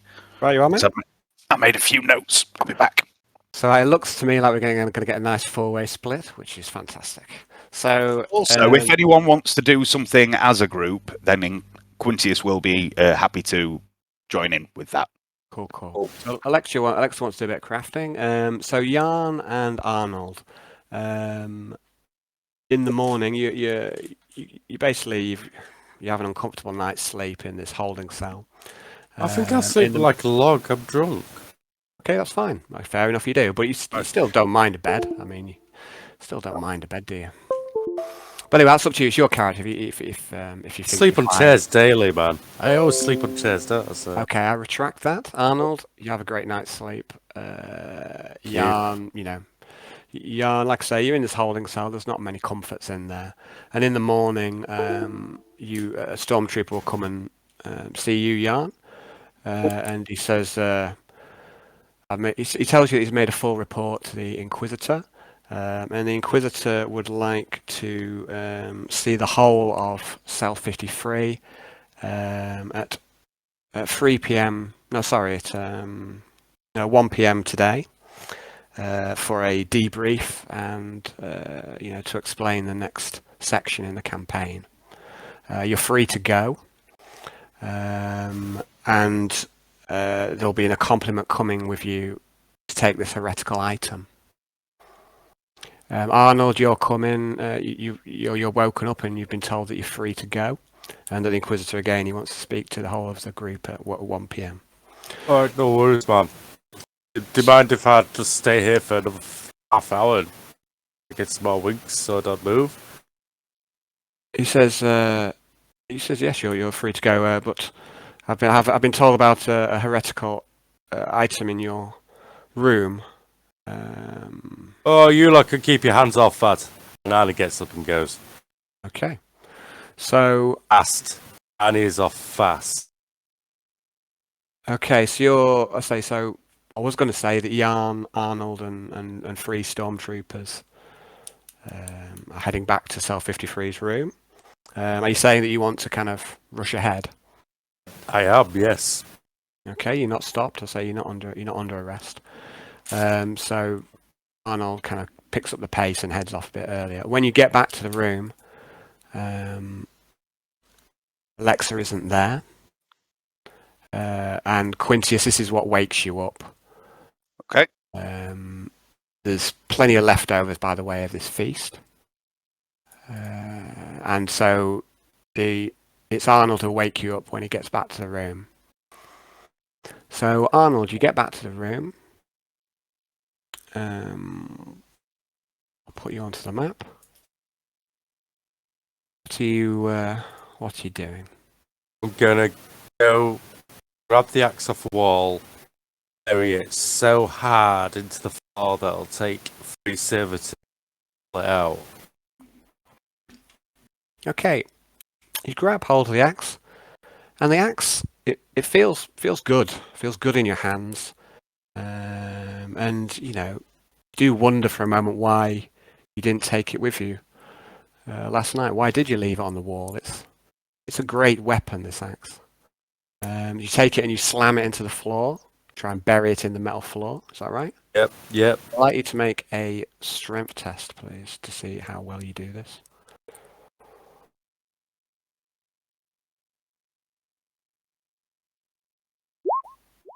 I'm gonna use my fate. Well, I've got 2 now. I'll use a fate point to reroll that. I think I'm doing. Hubris, Arnold! Have you learned nothing, my brother? It goes into the floor, and it goes in deep. Only those who are worthy shall pick this axe out. Oops. I will have much fun watching What have I people done try here? to get it out. Okay, just Hit hang the on a axe. sec. Control Z. Get back. Control. Is that? Can you see the map okay, guys? It's undo. Yeah. If you press, I'll say I've done that, and it's still. it's not, Is the map not there? Map, sir. Oh, you can see it. So what? I'm not seeing our map.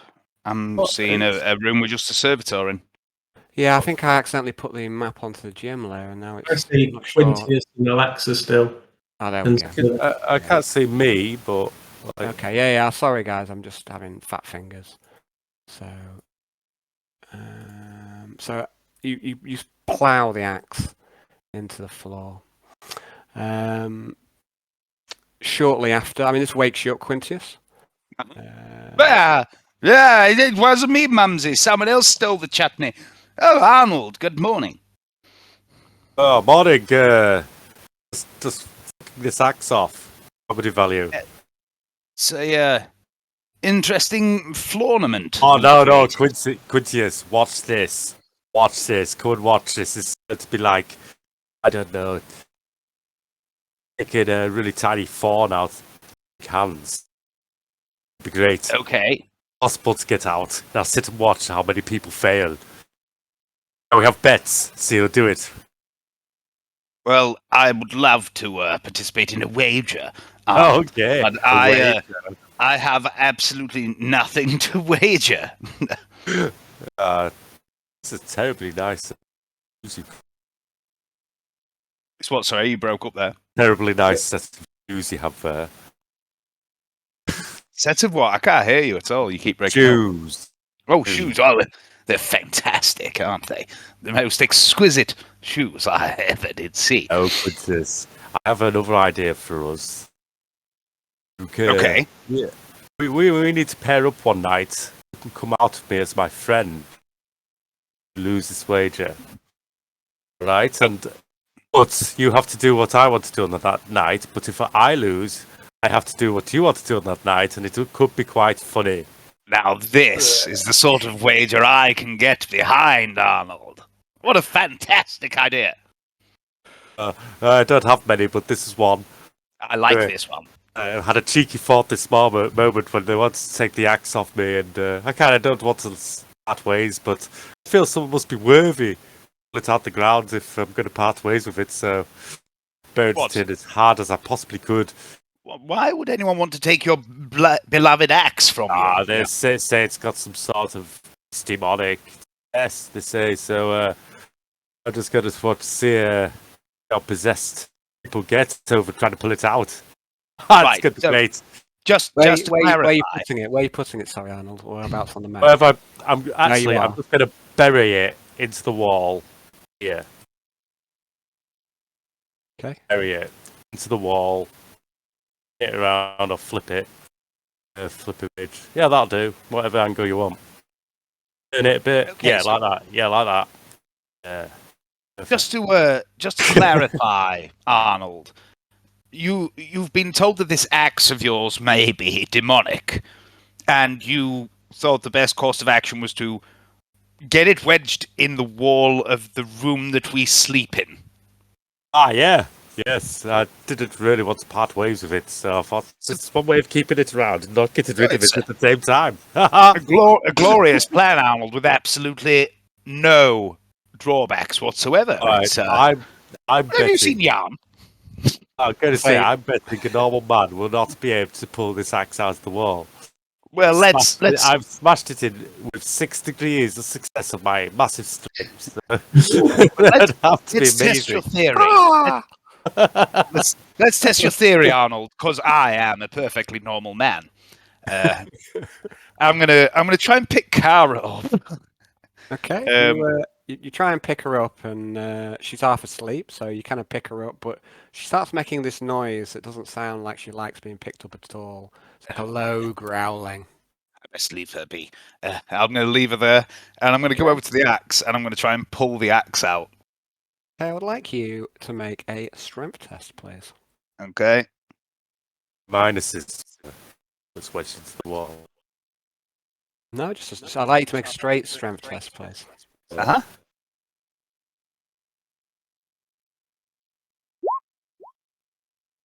Okay, you heave at the axe. It is lodged in. So you put it into the wall, not the floor. Is that correct? Yeah, the wall. So it's impossibly lodged into this wall, Quintius. You don't think you would be able to get it out. It's set where he's put it.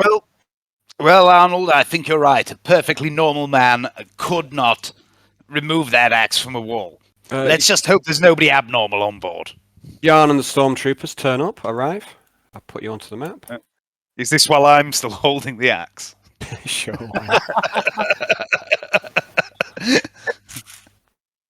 And stormtroopers look at what you're doing, and the lead stormtrooper speaks to you, Yarn, and say, "Which axe is it? There's two. What? There's 2 axes here. Eh? There's an orc chopper hung up. Oh, right. I'm going to answer the one on the floor saying, Arnold, what you put it there, man? This thing needs to go somewhere safe. I think a worthy person should certainly be able to pull this axe from the wall to take it. Out of respect for our recently butchered friend icebreaker. I thought I'd leave this for a challenge for his death in honour of his life. Just a moment. I think I've nearly got it. I'm still pulling on the axe. Yeah, be my guest. It's right there. Take it. You want? If you Were you two having a wager on how many goes it takes people to take it out, or did you say, or? Yes, we will. Yeah. Wager. What are we doing? Are we doing it based on how many people it takes? Is that what the bet is? And whoever gets the many closest people? wins. Yeah, I don't know how Alan's going to play it. He could just might. Well, I'm going to start writing some things down on my thing, just so I'm not reacting to what you're wagering. I think it will take 2 normal men, maybe half more, to get my axe out. Well, I don't know. It's pretty well wedged in there. I'm going to say 5 men. Whoa. All right. So this hand wager on. I'm going to shake Arnie's hand. Okay. A wager. A wager. A wager. A wager. I'm going to go to the table and drink out some, get some stale skull or stale ale off the table.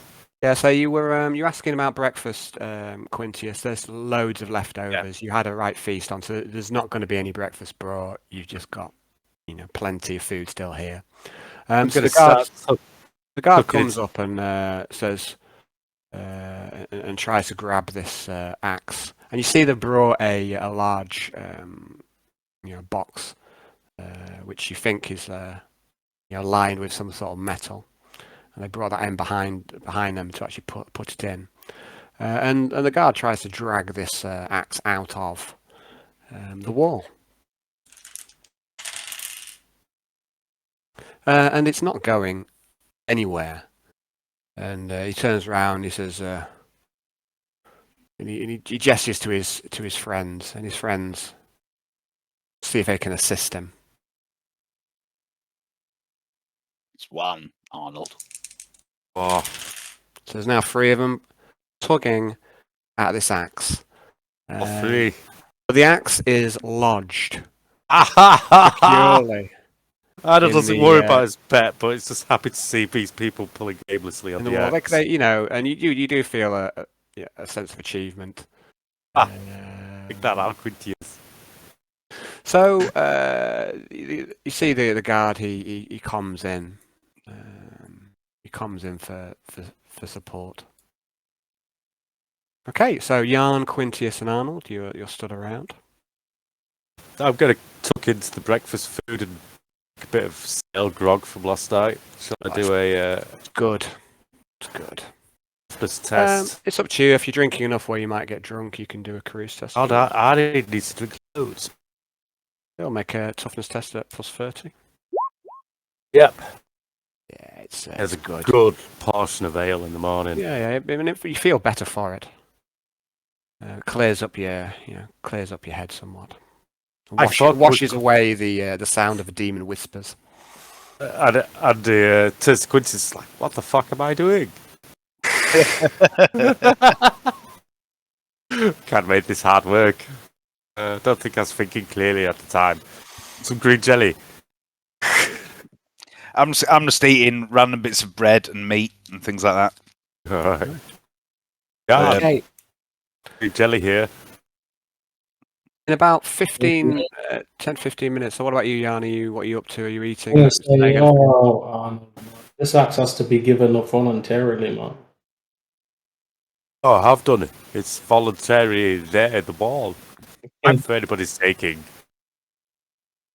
What do you say? Do you want me to pull it out and pass it to someone? Will do if you want, Jan. This brings it close, but it really takes away from my bet. I need 2 more men. After 2 more men try, then I will get it. I've got to give my friend a betting chance here, don't I, Quintius? It's very sporting of you, Arnold. Yes, I appreciate that. Wait, 2 more men, Jan. Okay. So, in about 10 minutes' time, the doorbell goes. Bing bong, and in walks a servitor. It's obviously designed for heavy lifting. Right. It's probably out of the warehouse. Is this a better changer, Quintius? We discuss this as it comes. I mean, does this count as a man? It's more machine than man, surely. Well, what do you reckon? Do you reckon it'll succeed? Yes or no? Well, let's bet on this for our night. They've brought us 5 men, have they? Yes. I mean, it looks. By the way, it looks quite potent. It looks like it's a heavy lifting servitor, so it's been I think rigged out with augmetics. It's got these huge, cumbersome metal arms. Well, I'm going to vote at least one round. It's going to fail. No, it'll get it first time. Just you watch. All right. Okay, That's so all. I need to get something very clear in my mind here. Are you giving up this demon axe willingly? I am. But this was a test. It was a room game I want to see to its final end. Okay, what I would like for you to do, Arnold, is to make Willpower. a willpower test. A difficult -10, please. Okay.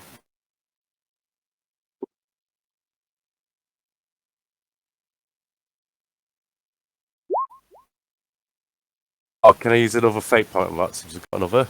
If you want. I do want to get 1 point. Yes. Okay, so I'm going to send to you a message on Messenger.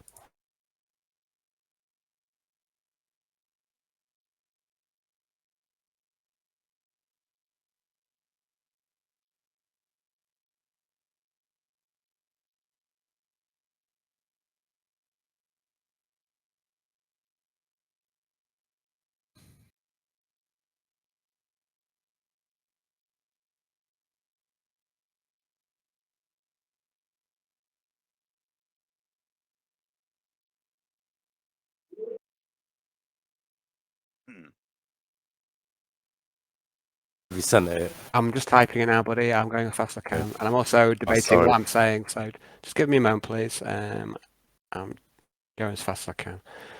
And also, I need to try and spell things.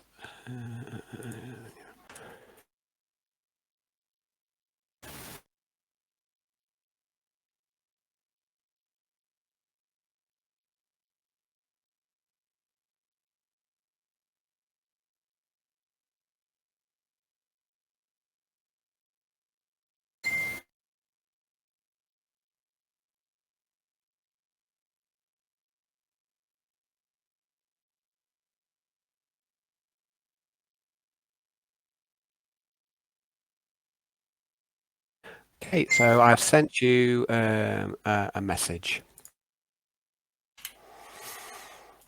I'm just waiting for my phone to load. No worries. Okay, so while this is happening, I'm going to go across to Alexa now because Johnny's not had a chance to do much so far. So I'm going to give Alexa a bit of time in the old spotlight, if that's all right with you guys. So Alexa, you get up earlier, so you don't see any of this because you get up early. Did you want to have anything to eat from the leftover feast? Yeah. I sort of blend some and then find a container to put some in for later as well. Okay, so it's good. It's good food. Yeah, I'm feeling a bit hungrier today than I normally would. So don't know why. And you see Quintius is slept at an odd angle. It can't be very comfy. But he looks like he's fast asleep. I'll take a photograph for the archives. Not that that's for my own personal archives. Very good. Now, where did I put this? No, that's annoying me. I'm just gonna have to have a little think. I've got something written down, and I don't know where I've put it. So let's have a look. Here we I think I've got a knife, haven't I, as well? I think my character's got a knife somewhere. I'm not going to do anything Quintius with it. It's just something different I want to do. It's I think I've got one. Just check.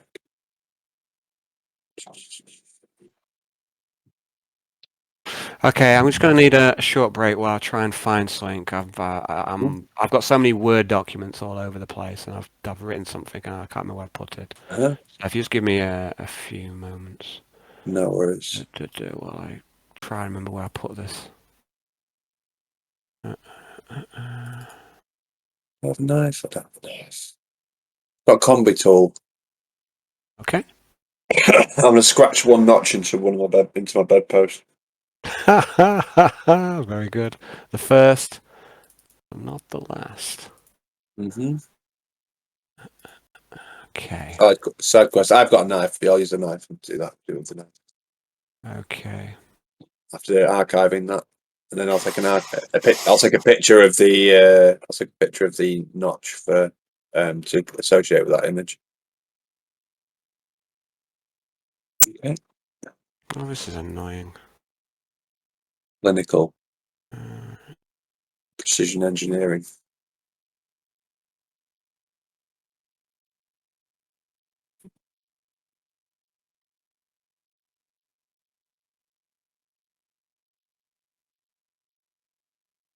Okay.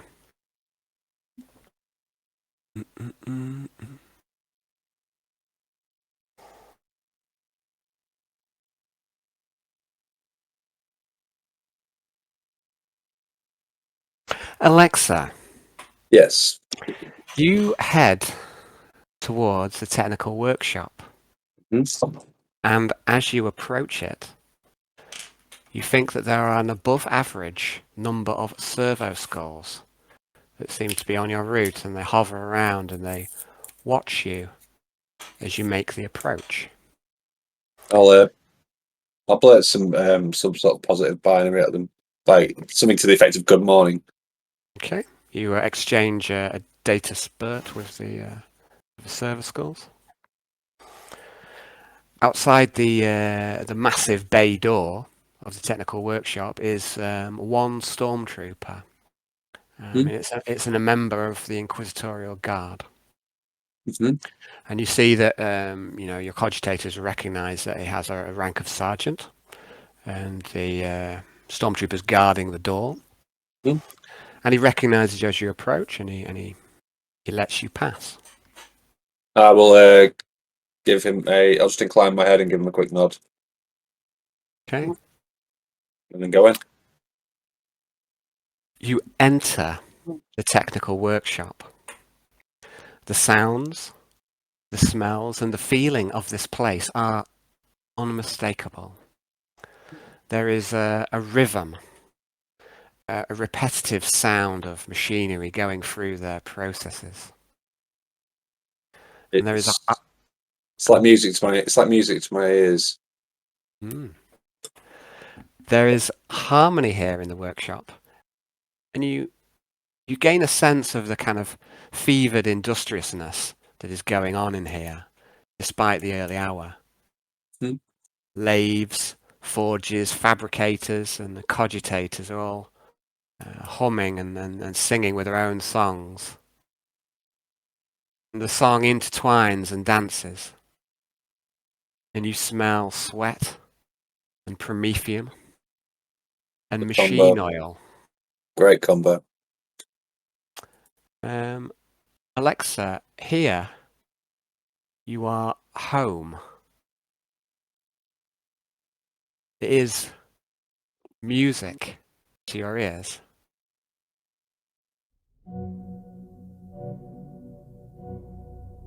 You scan the technical workshop, and as you are scanned in turn, a servo skull approaches you, and then another, and they read you with their auspex.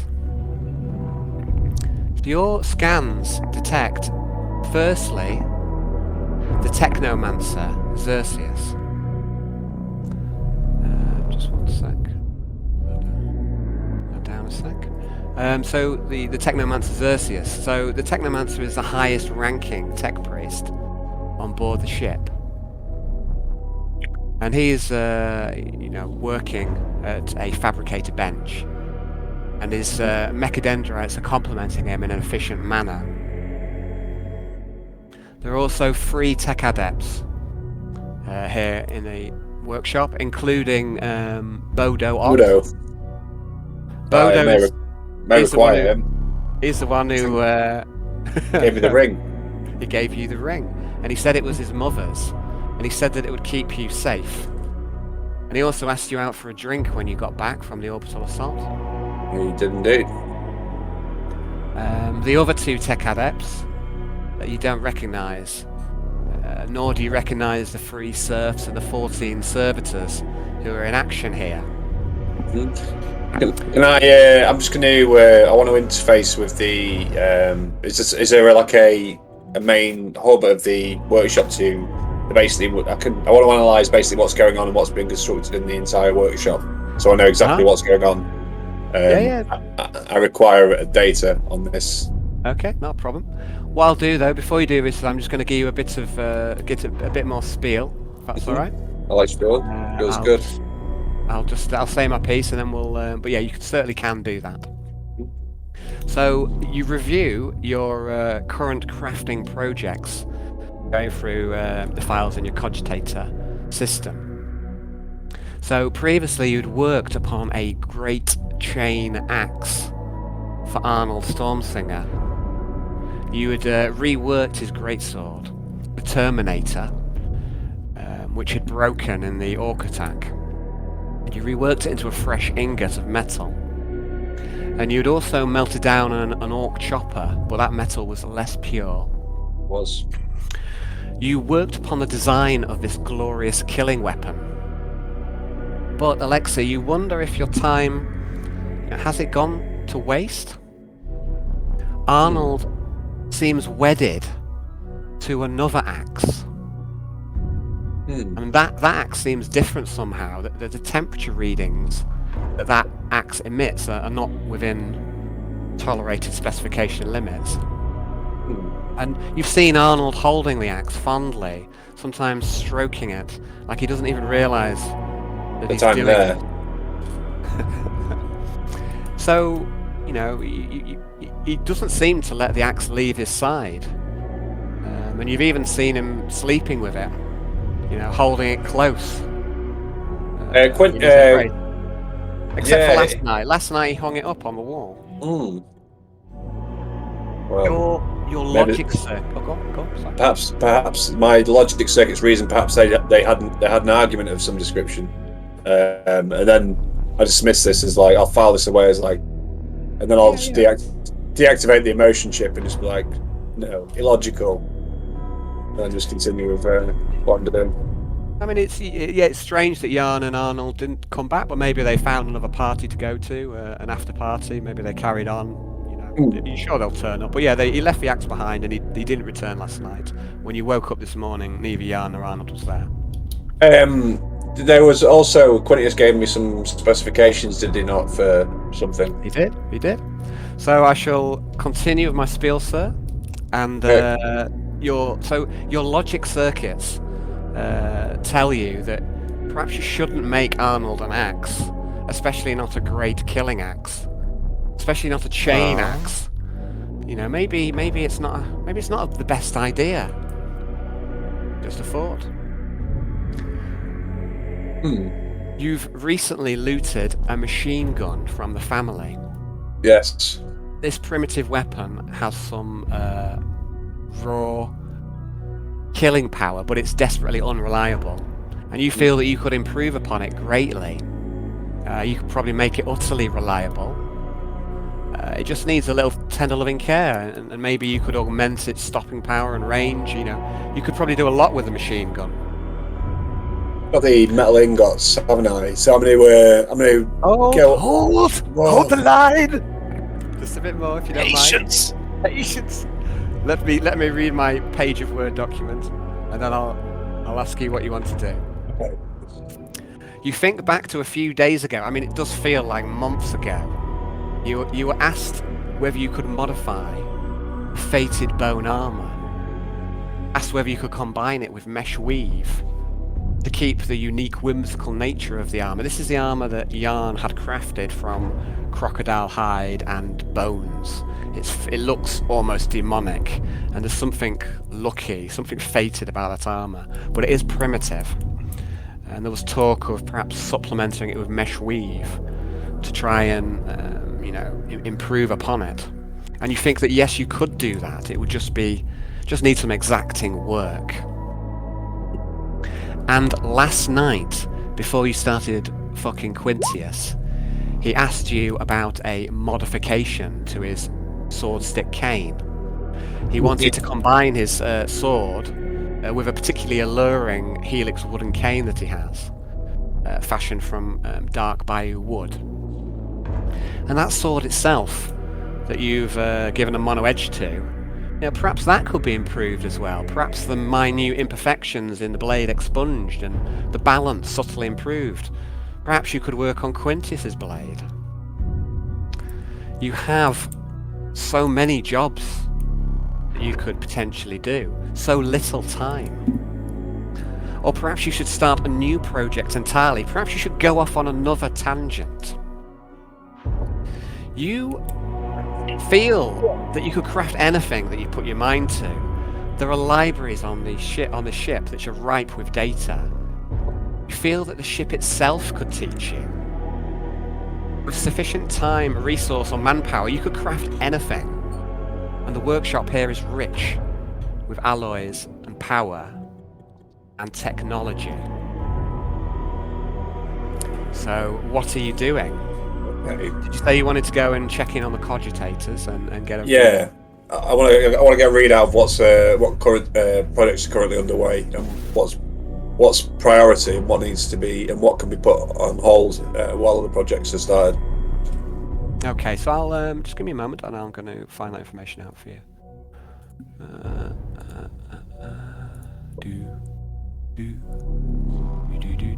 I'm gonna come into Quintius. I'm like, Quintius, bring the item you discussed with me last night to the workshop.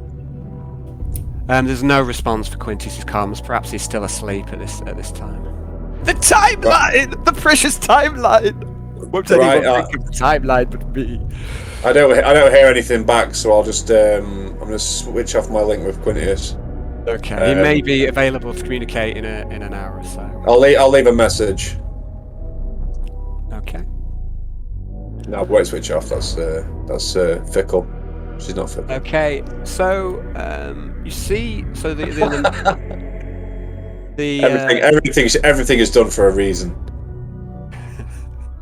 So the main functions of the workshop at the moment are in fabrication of plasteel sections for the hull.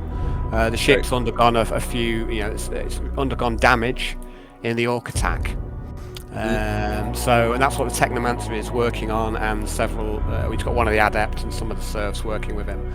So well, that's fine. Like, I'll not interrupt them with what they're doing. Yeah. That's priority for the ship. There's also production of munitions. The ship's weapons, its ship batteries require new ammunition made for them. So again, there's been a battle. So the workshop is currently crafting munitions and ship repairs. So you could either join in with that, or you could work on your own projects. Okay. It's up to you. And like I said to you before, you can potentially craft, anything that you set your mind on. If you find the right patterns, some stuff you can just make yourself because you know it, but it might be there's other things that you don't know how to craft, but you may be able to learn from someone else. So, really, the difficulty that you'll have as a tech priest, that you always have, is that you've never got enough time, and you've always got more work to do. So it's a question of prioritising what's important for you. I'm just gonna get a Acosta servitor and just program it to go and fetch the heavy stubber, because I need that to bring to the workshop. In the meantime, I'm going to look at the axe components and see what I've got. I've got the ingot as well, so I'm going to start hammering that out into or using a lathe thing to like to sort of hammer that out and continue with the axe while until the servitor brings me the heavy stubber. Okay, so a few things there. So the servitor obeys you and it heads off to the room, and it'll bring you back the heavy stubber in time. I've got a little kind of visual for you that it's from Quintius, or what he had in mind for his sword. That might be helpful to you. So basically, he's got swords that's going. Can you see this? He's got swords. I can't even speak. He's got a sword stick cane, as per 1 and 2, and he's like a helix walking cane that he wants hollowing out to hold the sword. Also, I kind of wanted to put the helix top on the pommel of the sword, if possible. This was all discussed in our meeting that we had last night. So, so she was taking mental notes of all this stuff. Of course. That's what she was thinking. I gave him like a crude drawing that I did of it in my sketchbook as well. Cool. I'm just gonna get my fan, guys. I'm cooking a bit here, so just give me a moment. Yeah, okay. So, okay. So I'm gonna get a few projects on the go here because I can do.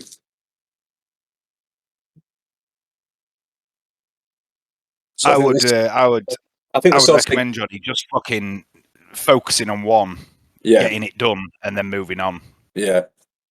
So I think the solstice cane's not coming. The heavy stubber is going to be coming. The axe components are in front of me, so I'm just going to, despite logic dictates that I'll do some work on something while I'm waiting for the other things to arrive.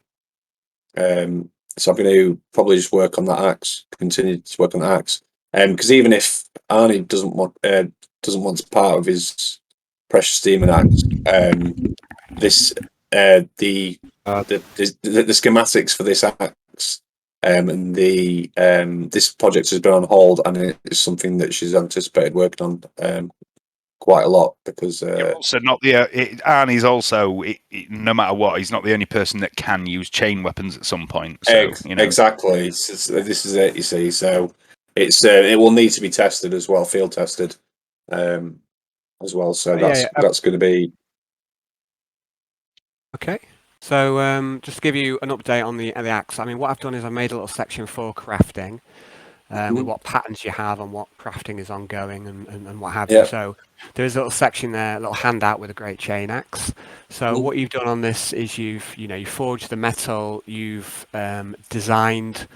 You've done 8 out of the 13 hours of design work that you need to do. So you need to do another 5 hours of design, and then you need to do various shifts of crafting. And you need the ingots, or you need some metal that you've already got. You need other sections like gears and what have you. So you need to decide whether you're going to use the orc chain links or whether you're going to make new ones. Like the orc ones are fairly crude, or you could refashion that whole section, but that would take some more time. Yeah. So that's kind of what you've done with the axe. So if you want to progress the axe, we can do that. We can spend some more time on the design. Yeah, I'm going to do that. And to kind of, I've kind of hinted at this, and what I'm going to say to you guys is that this next section of the campaign, you are going to get the chance to do your crafting, and you will get some free time in between the missions to to progress your your personal objectives on the ship. So is that what you're doing then? You are advancing the chain axe, is that correct? I am. I'm going to do that while I'm waiting for other pieces to arrive. Okay. They will arrive as I'm doing this, but I'm going to continue the design work on this because it's important. Okay. So the servitor. Okay, so you get about an hour done on this, and then the servitor arrives, and it's carrying your machine gun. Okay, I'm going to as soon as the machine arrives, I'm going to clear a space for it, put the other components aside for the axe, and I'm going to clear a bit of space, and then I'm going to strip down the weapon to its component parts, and then do an analysis of those parts and see what the quickest fixes on it would be, what it sort of needs most, and then I want to try and reduce the weight on it as well, as much as I can. Okay, so I'd like you to make so your priorities are to stop it from being unreliable. Yep. Your other priorities are to try and lower the weight. Mhm. Okay, I'd like you to make a armor smith roll, and this Okay. is kind of for your design phase, Okay. and also your appraisal. As you start to look, you start to appraise the task. And also kind of design the solutions that you're describing. Yeah. So I'd like it's to make straight. an armor smith roll. You get a plus 10 for the workshop that you're in. Is this a trade armor roll? Yeah. Oh well, before you go, you've got a buff which we've forgotten about up until now because you've got such high intelligence. I think that the buff is that you get D3 in rerolls for any sort of intelligence tests per session. So if you're on a roll of D3, so these are like temporary fate points that you get every game, but they can only be used for intellectual. Matters, not for physical combat or anything like that. So it's reflecting your high level of intellect. I think you got over 60 in intelligence. Okay,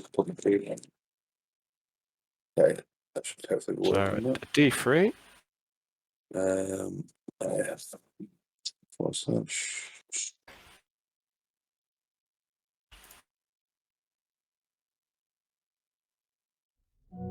Oh, that's wrong. So.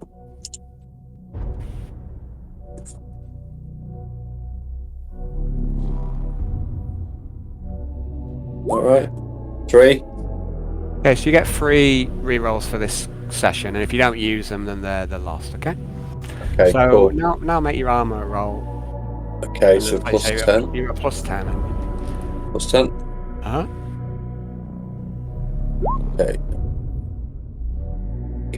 Okay. So you're gonna spend some time assessing. You strip the weapon down, and you find the component of the gun that you think is causing the tendencies to jam. Yeah. And you think you could refabricate this particular section. Yeah. Which is part of the firing mechanism. Mm-hmm. And you also make an assessment of which parts could you strip down. You think that the quickest way is just to start taking, I suppose, chunks off of it. But the best way would be to refabricate certain sections with a lighter metal. Yep. So you do your design work on this, and you think that you can make these improvements. Yeah. So we're going to go back to the other group for now for a bit while you're doing that work. Yeah. Because we're just about caught up now. Mm-hmm. So we're back to Cell 53's chamber. The heavy servitor, the lifting servitor, has arrived. Did you make a wager on this, or what? So what's going to happen now? Yeah, we did make a wager. I bet I'll at least take one pull of faith by chucking in the wall, and Quintius' bet he'd do it straight away. Yeah. Okay. So the servitor moves up, and it starts to pull at the axe.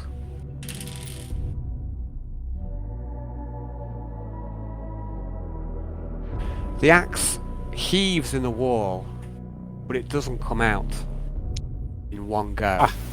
I told you. I don't think that was a proper go. I think the servitor is he in on this? Is he in on this wager? I'm on my side. What's the word I'm looking for? I'm wounded by your implication of my my bias, my inbuilt bias. The dice decide, Dave. And on the second go, the axe is removed from the wall, and the servitor moves to put the axe in the chest, the lead-lined chest. Oh no! You don't really want to put it in there, do you?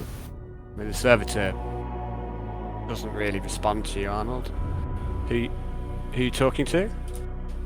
Just service at the moment. room. So the servitor kind of ignores you. I mean, it's not really listening to you. Let's just this moment. Why don't we just stick it to that wall there, eh?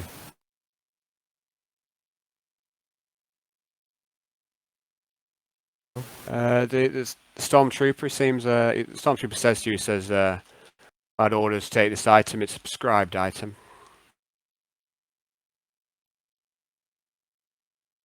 So, Inquisitor's orders. What on earth does the Inquisitor want with your axe, Arnold?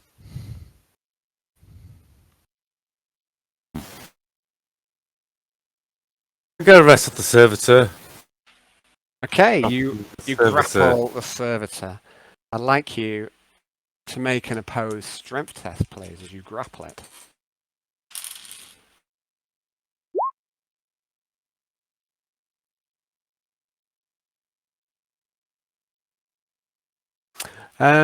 So it's a powerful, heavily augmented machine, but it's just a machine, and you use leverage and your keen mind to get you an advantage over the servitor, and yeah, you've succeeded in your grapple. What are you doing with it?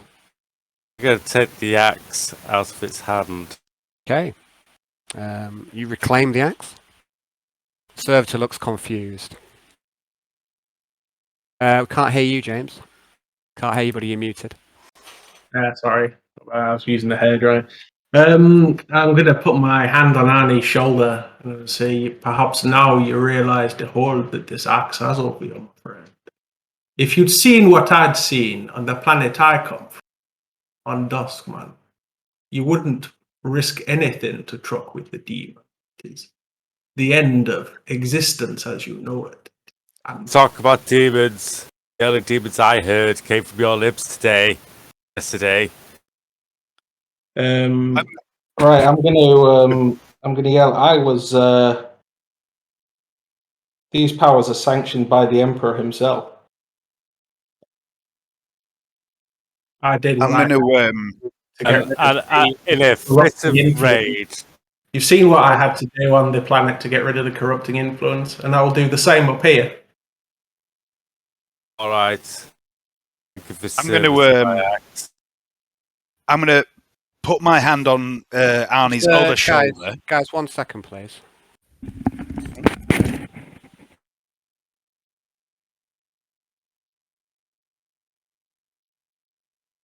I'm gonna do something ridiculous.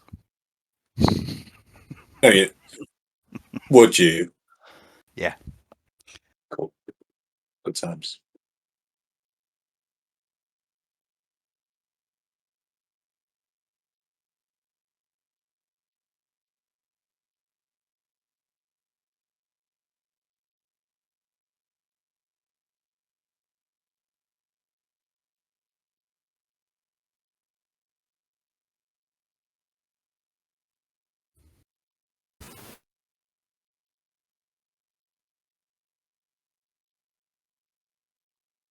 Going on. I'm sorry, lads, but this is the way I've got to be. Don't worry, it makes perfect sense, and it also makes perfect sense for me to do what I'm about to do. Oh. Hello, cat. Oh. What's up?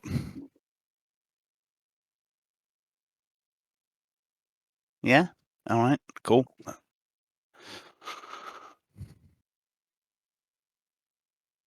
I'm gonna try and intimidate Arnie.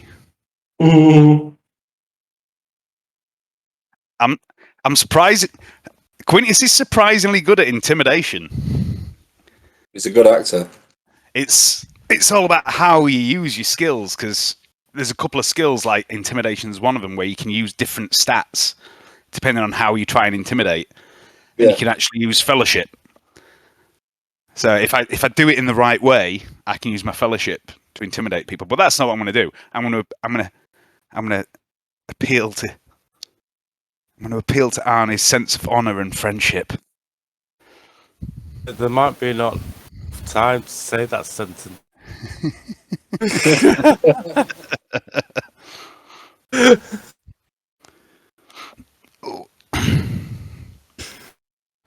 Who's wronged me? Why have they wronged me? Oh.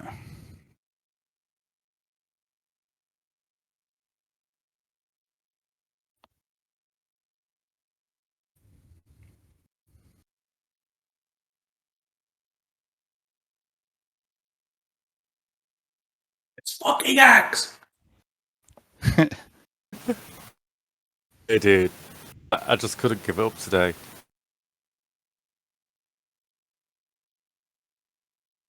What about 5?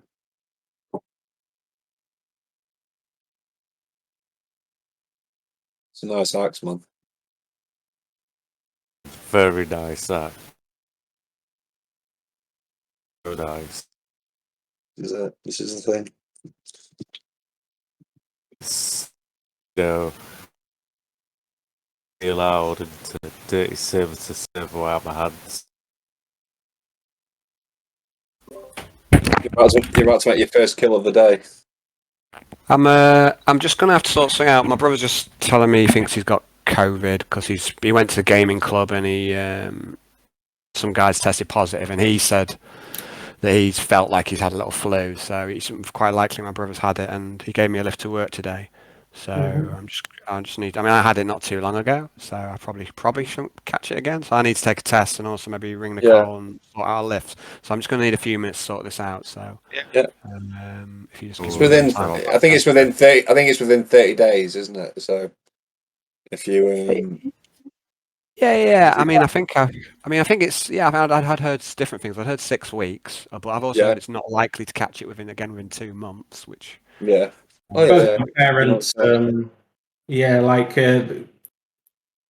around at Eddie's place when it all happened, all went down. Like there was about 5 or 6 cops there, and one of the cops coughing and spluttering his fucking tits off. And then there was another 2 people that came round from around the corner, friends of Eddie. They both got COVID, and my parents both got COVID, and Alison got COVID, and I haven't gone down with it. God knows why, but. Yeah, that's it's the fact you've made with Father Nurgle, James. That's why. Yeah, too fit. But yeah, so I'm just going to need a few minutes to try and sort this out. I might just go and take a test as well. Right. Yeah, like that was a path that Jan never explored. You caused a lot of trouble tonight, Jan. Okay, Troublemaker. you fucking started it. You picked the obvious actor. Plays your soul to corn, unwittingly. By Tiny weapons, Brownie. I see. He knew Tiny exactly. weapons. Oh, I wasn't sure to start with, but played to itself. But also, this is a path that Alan set us down in it. I haven't done it as wisely as I should do, to be honest. But I'm enjoying the bit of roleplay we're doing. I'm trying to be as tame as I possibly can. The path, what has been, is it. No, you're doing the right thing, man. It's like it's a really nice axe. I have to actually roll a willpower test with -10 if I want to give it up. yeah, Got my roll today. And now we're in this situation here. yeah, it's true.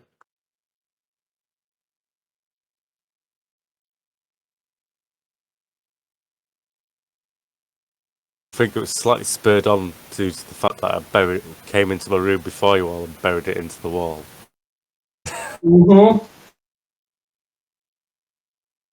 Yeah, and no doubt Alan won't let you give it up so easily. I'm trying to play the axe out. Fair play. Friendship with an axe of corn is not so easily cast aside. Exactly. To be honest, it's been so long since I played Yarn.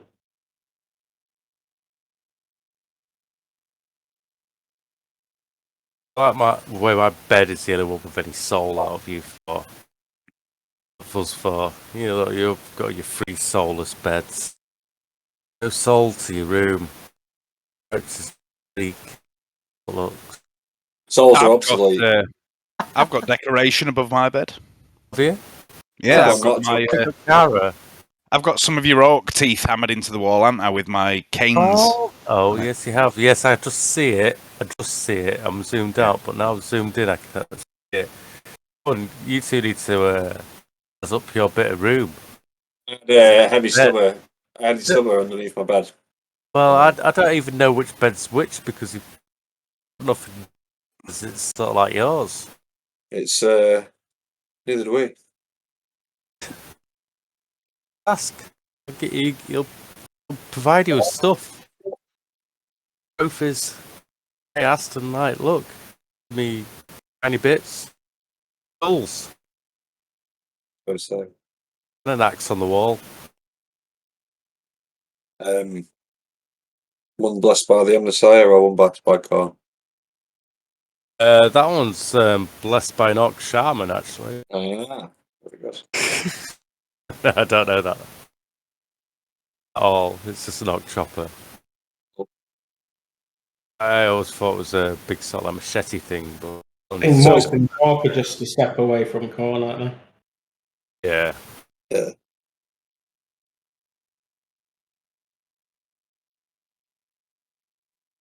There's a story in the Orc Codex, from the old Orc Codex, that loads of orcs went through this demon world or something like that, and they just basically keep getting transported into Korn's realm, but they love war so much that they don't mind. But it happens like every day to them. And Corn just resurrects them every day. Yeah, and just again against his hordes. Yeah, basically, it's awesome just for his entertainment. Yeah, sorry about this, guys. Sorry about the interruption. No, you're all right. You're okay, mate. Needs must. Yeah, can't be helped. Just going to do my my test. This is our first live Dark Heresy COVID test. Can you zoom in? Because I'm zooming to Alan just to make sure it's never going to be as good. It's never going to be as good as witnessing a guinea pig dying during a Dark Heresy session. That's got a bit there in the all-time entertaining. That was surreal. That was really surreal. That Hayden. Yeah. That was that was strange. Sorry, I missed it.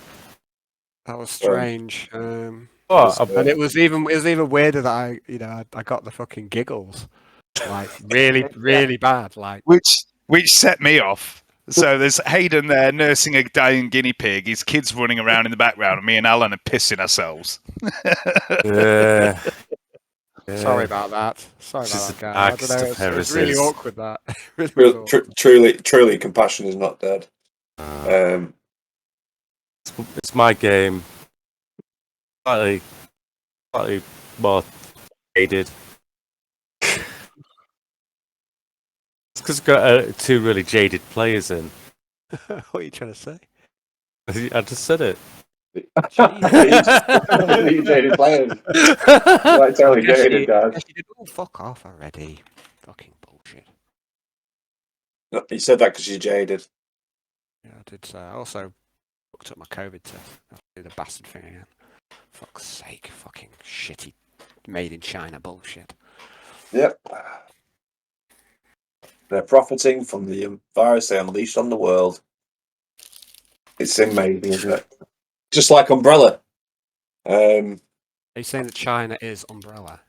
I'm saying that there is a distinctly Chinese part in one of the Resident Evil films, or Japanese things, but there is a difference between China and Japan. I don't think they're all the same. There are different countries and culture, completely different cultures as well. So. Okay, take 2. COVID test. Take 2. Watch carefully, Johnny. Right, get this right, Alan. You're the scientist. Does it feel good?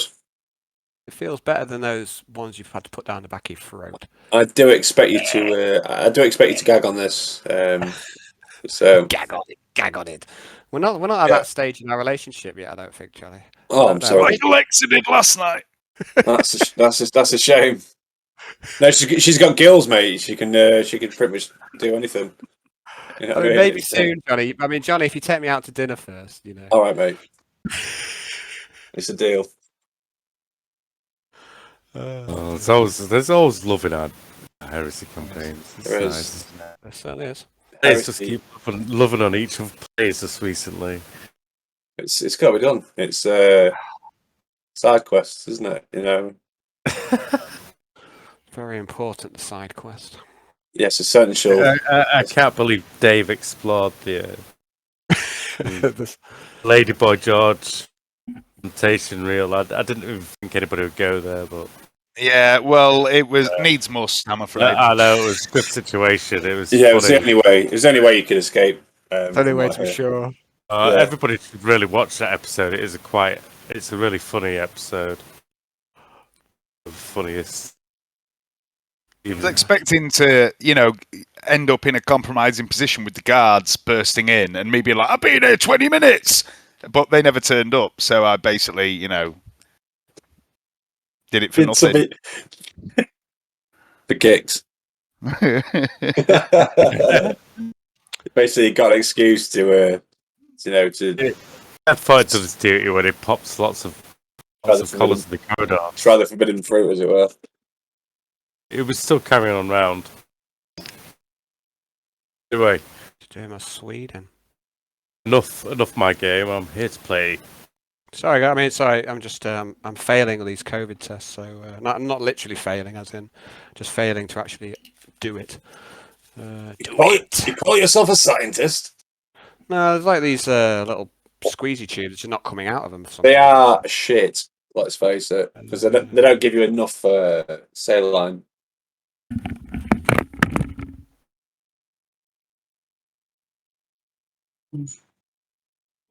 Solution. Managed to wrestle the axe off the servitor. Yay! Okay, so sorry about the delay. So where we were then is, I believe, Arnold had just reclaimed the axe. Oh, we lost Brownie now. So we need to wait for him to come back. So before we continue, I'll just set an alarm 15 minutes from now.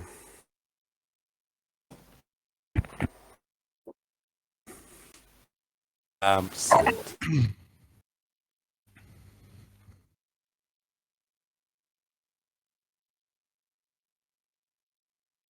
Oops.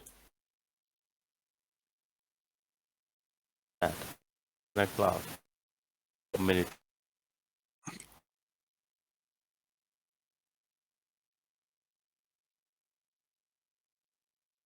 Hello, servitor. Oh, no. Whoa. Awesome help. Oh.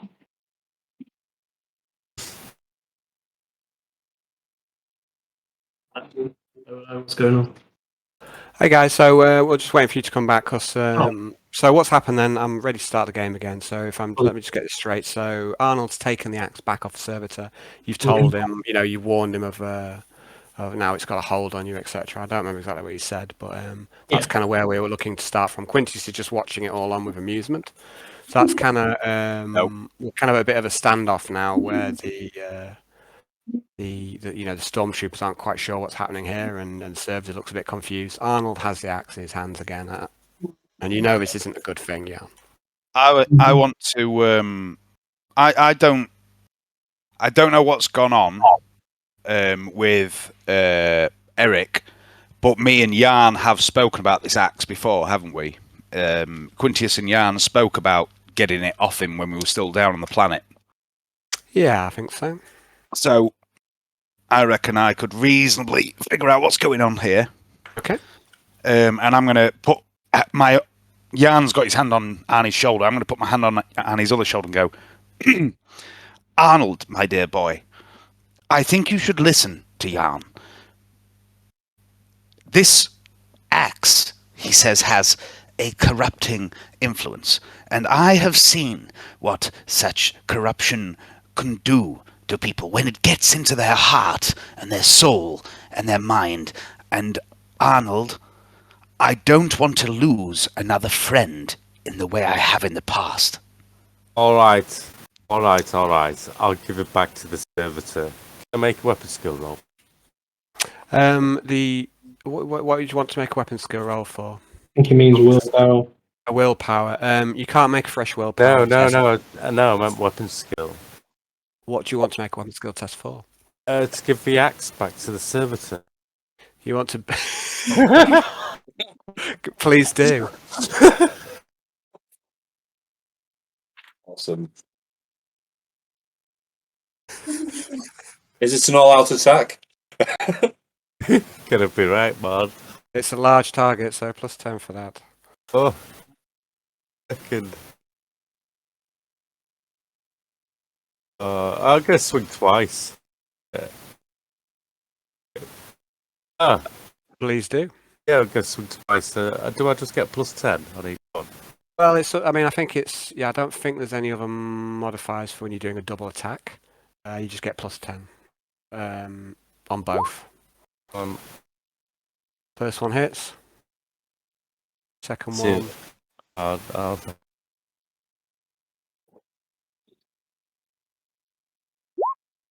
Second one hits. Roll damage twice. The servitor doesn't dodge. Phobos.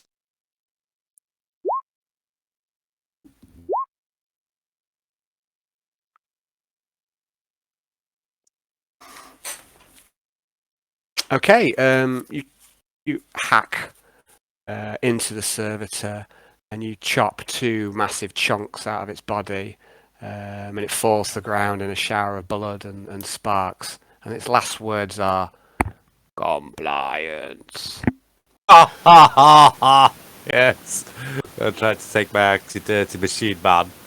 And I'm gonna try lodge it into the wall again. Okay, okay, yes, of course you can. If you want to go to initiative, of course you can, Jan. All you need to do is just speak up when you want to do something. What is it you want to do? So you see what's happened, and it happened so fast, and it's like Arnold turned. You know what I mean? It's like something's come over him. What is it that you want to do, Jan?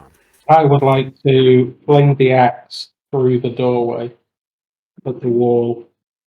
Okay, so you're trying to use fling. So I'd like you to try and manifest the power, and while you do so, I'm going to have a look at the power. Right. I am going to, first of all, use the power that must not be named.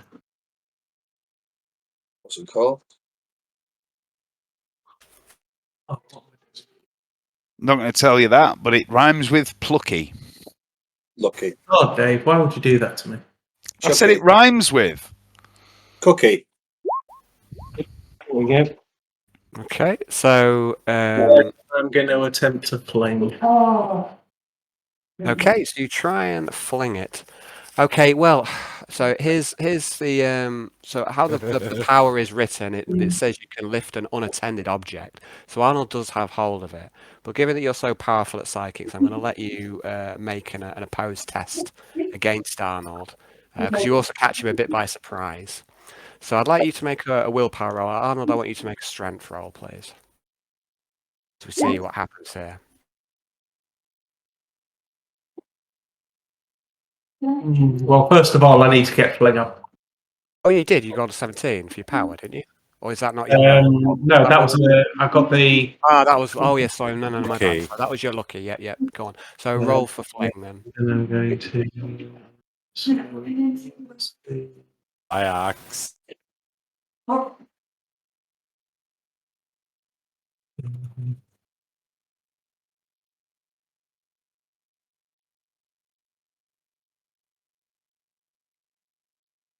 Here's the moment. Here's the moment when my campaign crumbles.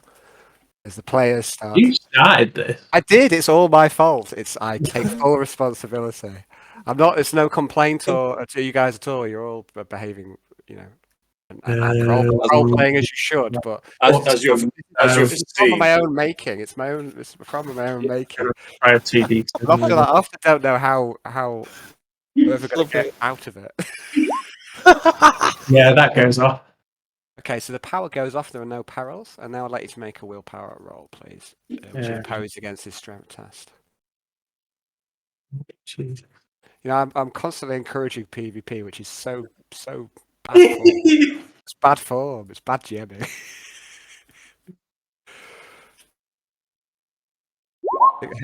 Oh. So, do you want to re-roll that? Fine. Do you want to re-roll that? You can with lucky.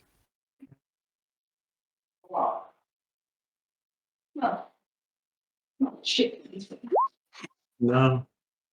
Okay, so he's got a good hold of his axe, and a Fenrisian doesn't lose his weapon readily, even though he's not expecting your telekinetic fling. So in general, this fling is for unattended objects, but he's got a good hold of it, and he doesn't let go. And so, Arnold, you feel the axe tug, Hey. and you know what's happening. You know enough about Yarn to know that he can move objects with his mind. I was kind of hoping to fling it out of the servitor, really, after he buried it in. Yeah, I mean, Arnold kind of made it, if you like, a surprise attack. That. So, I mean, yeah, I mean, he's got the axe back, and you know, he had it in his hands while he was hacking. So, they say Arnold kind of took the axe before, you know, like as a surprise almost.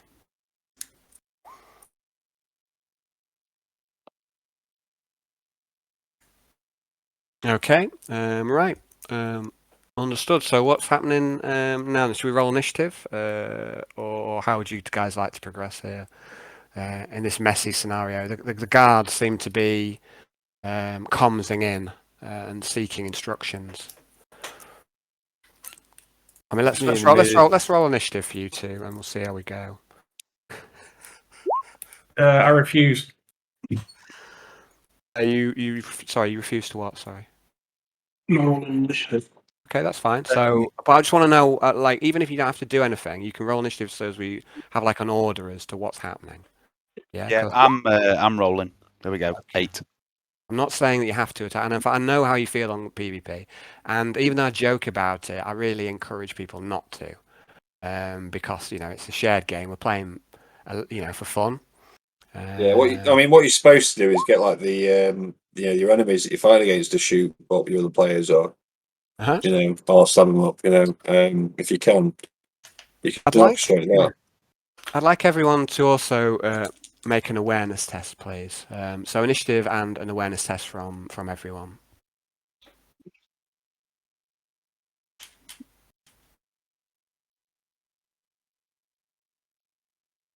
Me, because I'm not there.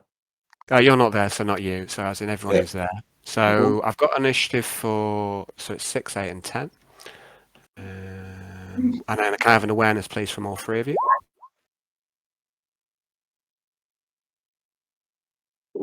Brownie.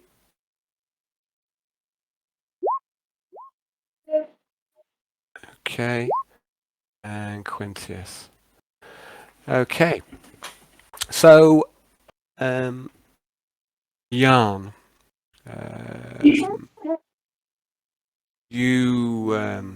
You have initiative.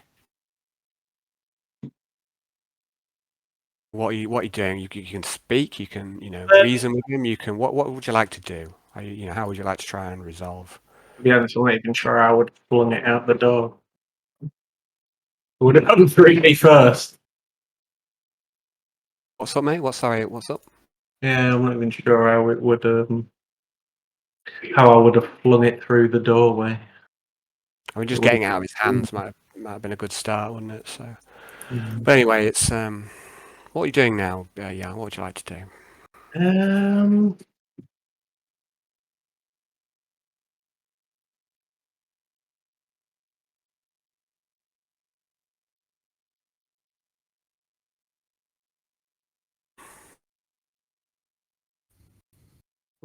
Give me a sec. Looking. That could staunch bleeding.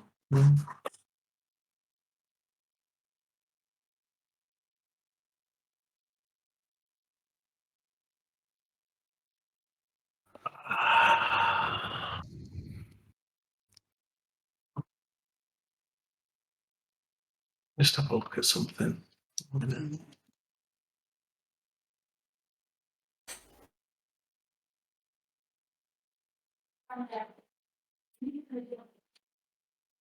Okay, well, looks like I've not got COVID. Hold on. Congratulations. I would have felt a bit hard done by if I'd have got it so quickly again, but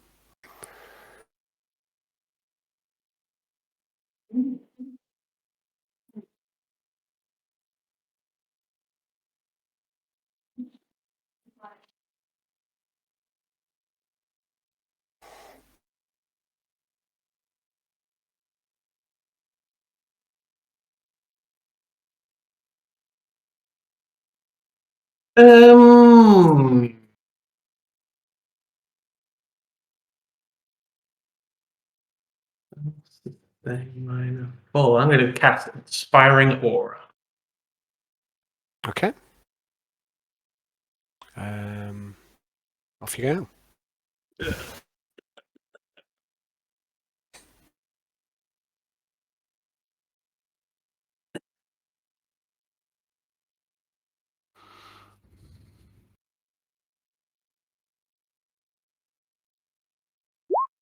Yep.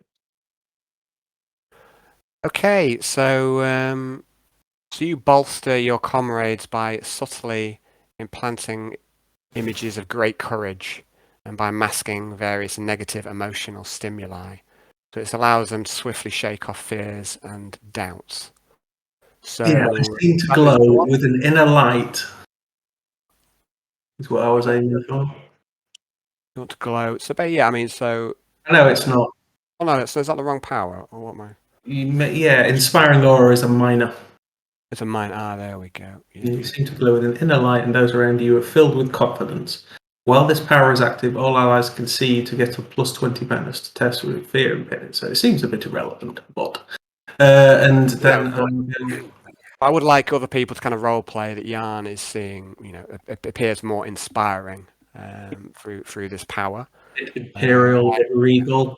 Yeah, yeah. And, you know, you might want to say nice things about him. You know. And yeah, I'm going to ask. I'm going to tell Arnold to put the weapon down. No good can come of holding it.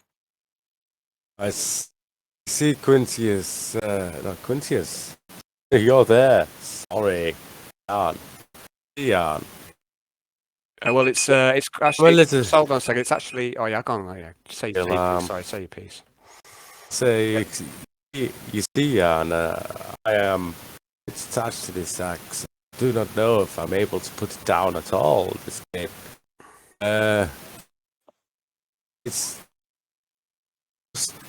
looks so great. What if we did have done something with your hair? Just looks so awesome. I'll tell you what. Ask me tomorrow. I might be more willing by then.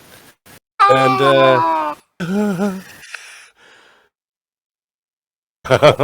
I'm sending a message to and to James.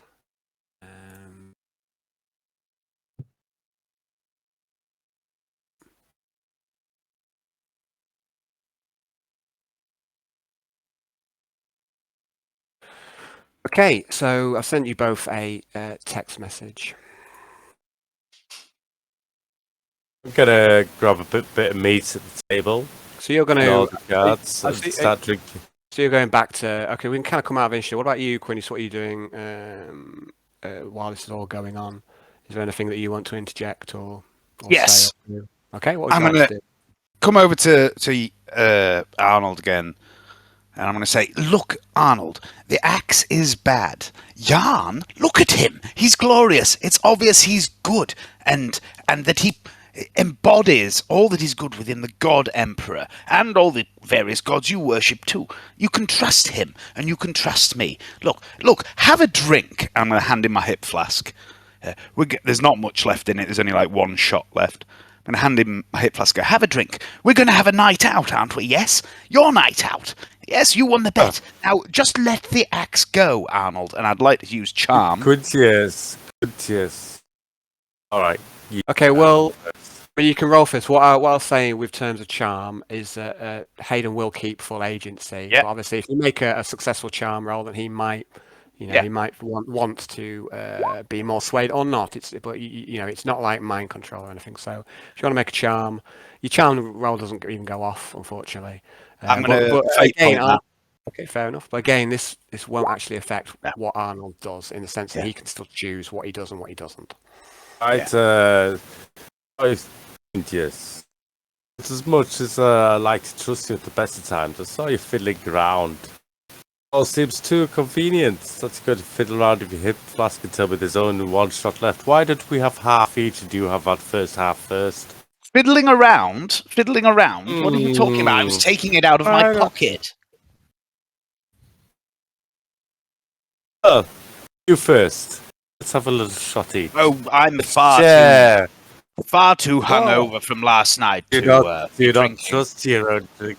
It's nothing like that. It's like, look over there, a three-headed monkey. I'm looking straight at you. Okay. I get my ale. I have a good swag of my ale. I'm just going to put the hip flask back in my pocket and take 2 steps back. Okay. Right.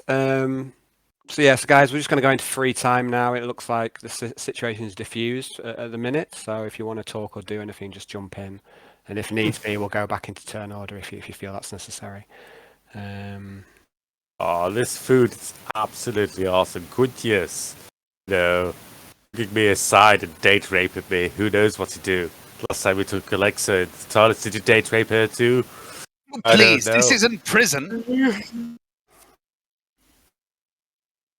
I know nothing about that. It's not that type of game. I'm going to come over to Yarn. I'm going to whisper to Yarn. It's not working, Yarn. We need to get it away from him. The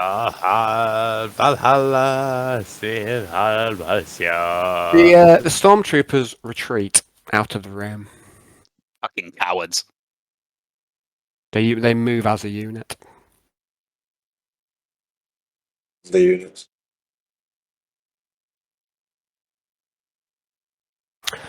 What we all up to, eh?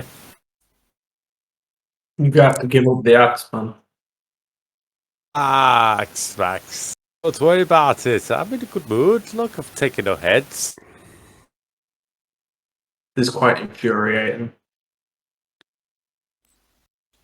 Okay.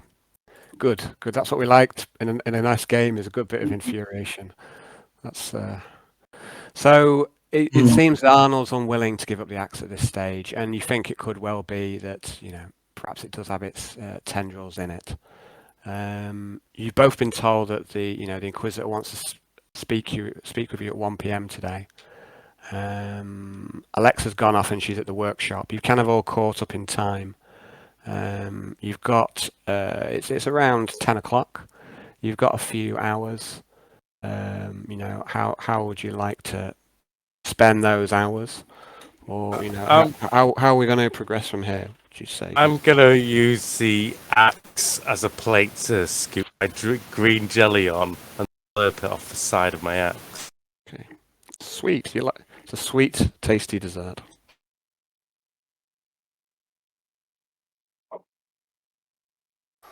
So, Quintius, you said you had some things to do, or do you want to stay where we are now and carry on? But it seems like Arnold's in no mood to. Do they get the?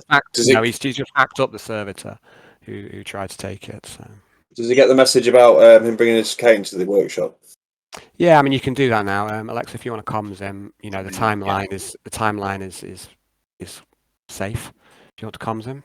Yes, Quintius. Attend me at the workshop. Bring your sword stick cane.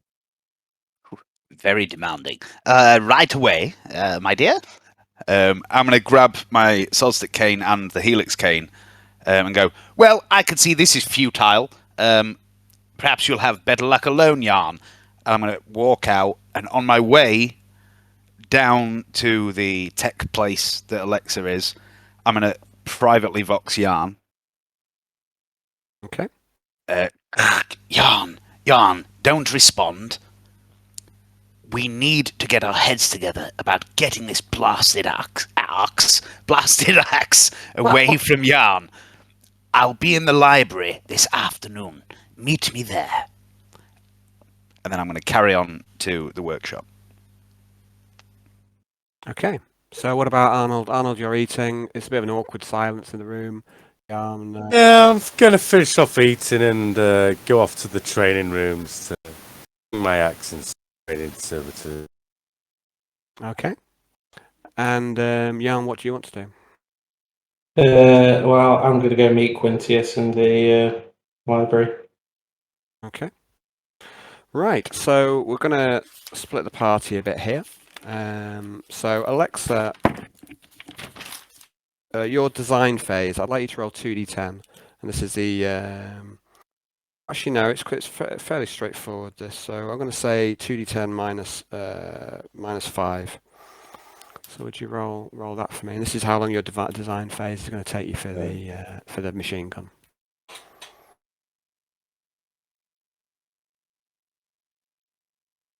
-5, is it? 2d10 Okay. minus 5. Oh, hang on.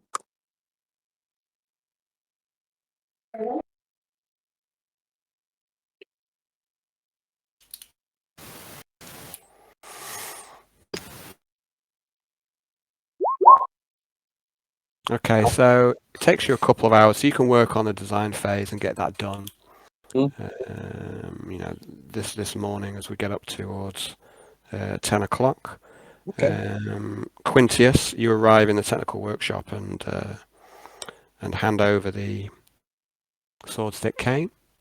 And the helix staff. Yeah. Okay. Show her the design again. Explain what I want her to do. She's just going to go, it's all up here, Quintius. I remember everything. Well, I'm just quite proud of my drawing. And I'm going to show it to her. It looks like a 4-year-old did it. Most impressive. Thank you, Quintius. That will be all. I'm also going to say while I'm here, I'm going to... Alexa, is there any way that I could perhaps assist you? I mean, I know I'm no tech priest, and I'm not particularly au fait with technical, but, I can fetch tools and bring things and things like that. Is there some way I could assist you?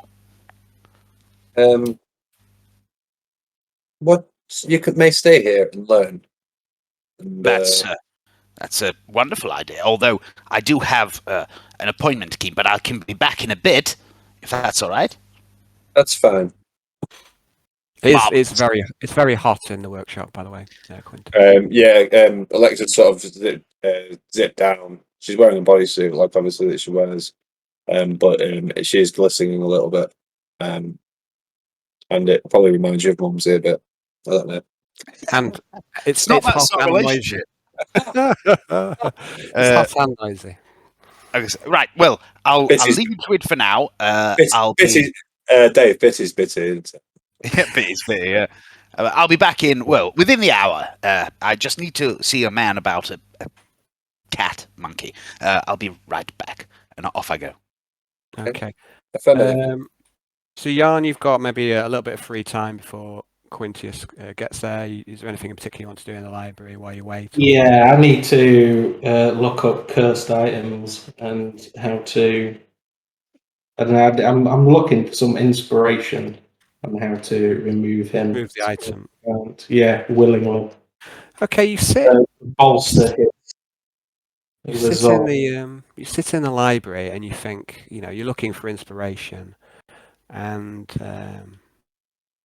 something hits you. You think of the book of lies.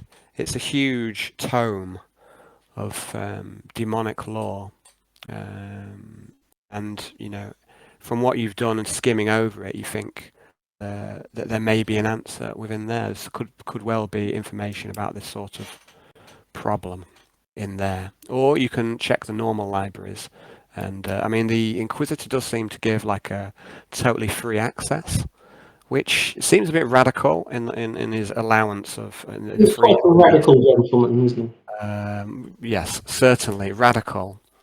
or worse. It's a sliding scale. It's just radical. This stuff has only happened to me due consequences or action. It's I would have been. Sorry, what's that? Hey, I missed that. Sorry. I was going to say, Brownie, consequence of this is because Eric Icebreaker's so. I think we could rationalise this any way that you want. Yeah, but I mean, this is Arnold's take on it, not. Yeah, guys. Yeah, please don't fall out of it. I know Yeah. But this is. But I mean, this is Arnold's take on it because he got him like that, and he told to like a Fenrisian law, and it was just like Fenrisian brother on the ship.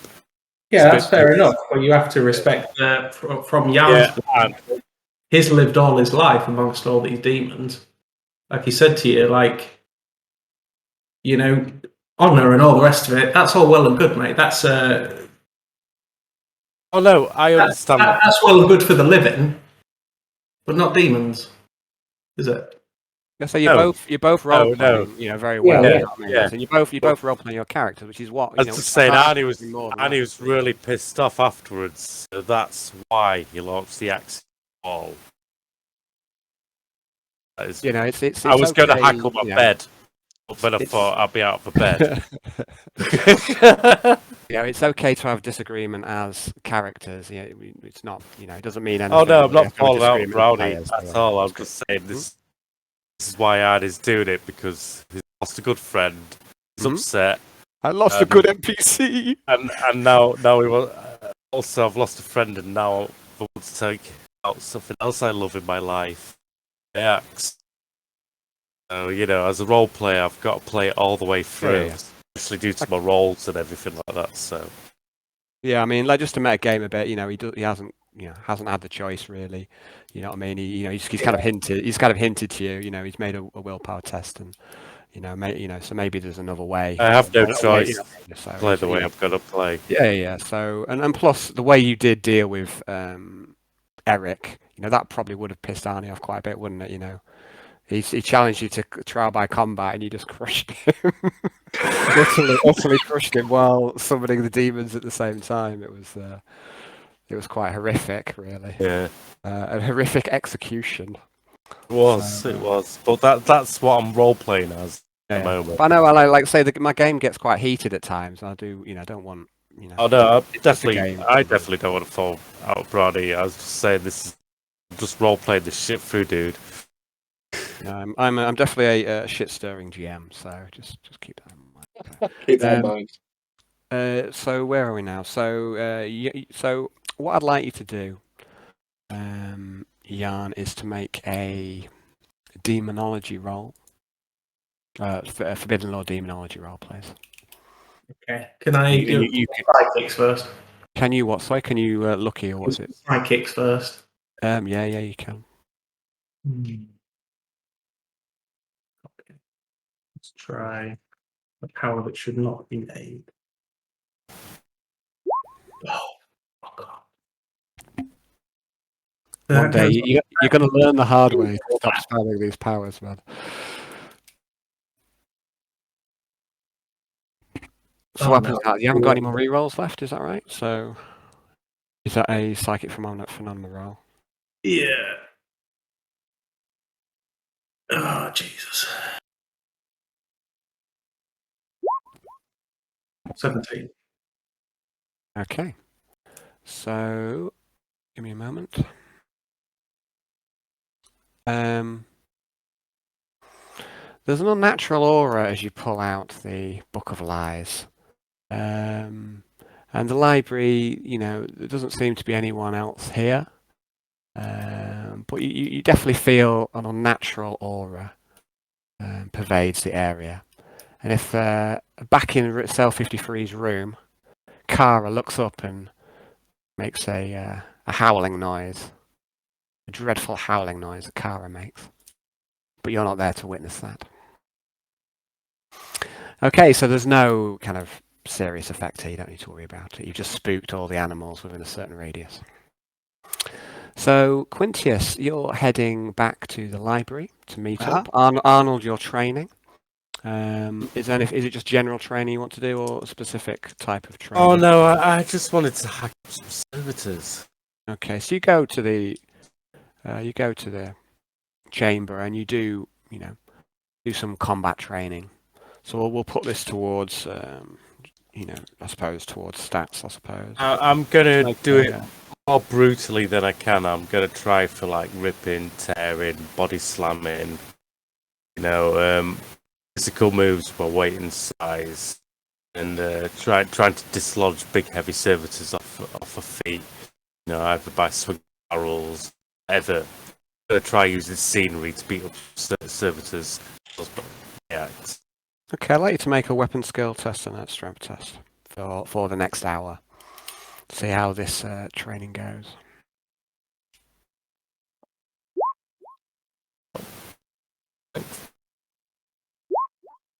Wow. Oh, no. So with the axe in your hand, you are unstoppable, and you just start cleaving your way through these servitors. And there's a tech adept, not a tech adept. There's a staff member there, and for a moment he looks like he's going to come up to you and ask you not to destroy the servitors. But then when he sees you, he just stops and then turns around and goes back to whatever he was doing. So he seems to have lost heart at trying to tell you off for what you're doing, and nobody stops you from destroying the servitors. So now we're going to go back to Quintius and Jan. You meet up at the library. Where were we? Sorry, I didn't get finished with you, Brownie, did you? You made your lucky roll. The power goes off, but we didn't roll for the demonology test, did we? The deck as well, then, please. Okay.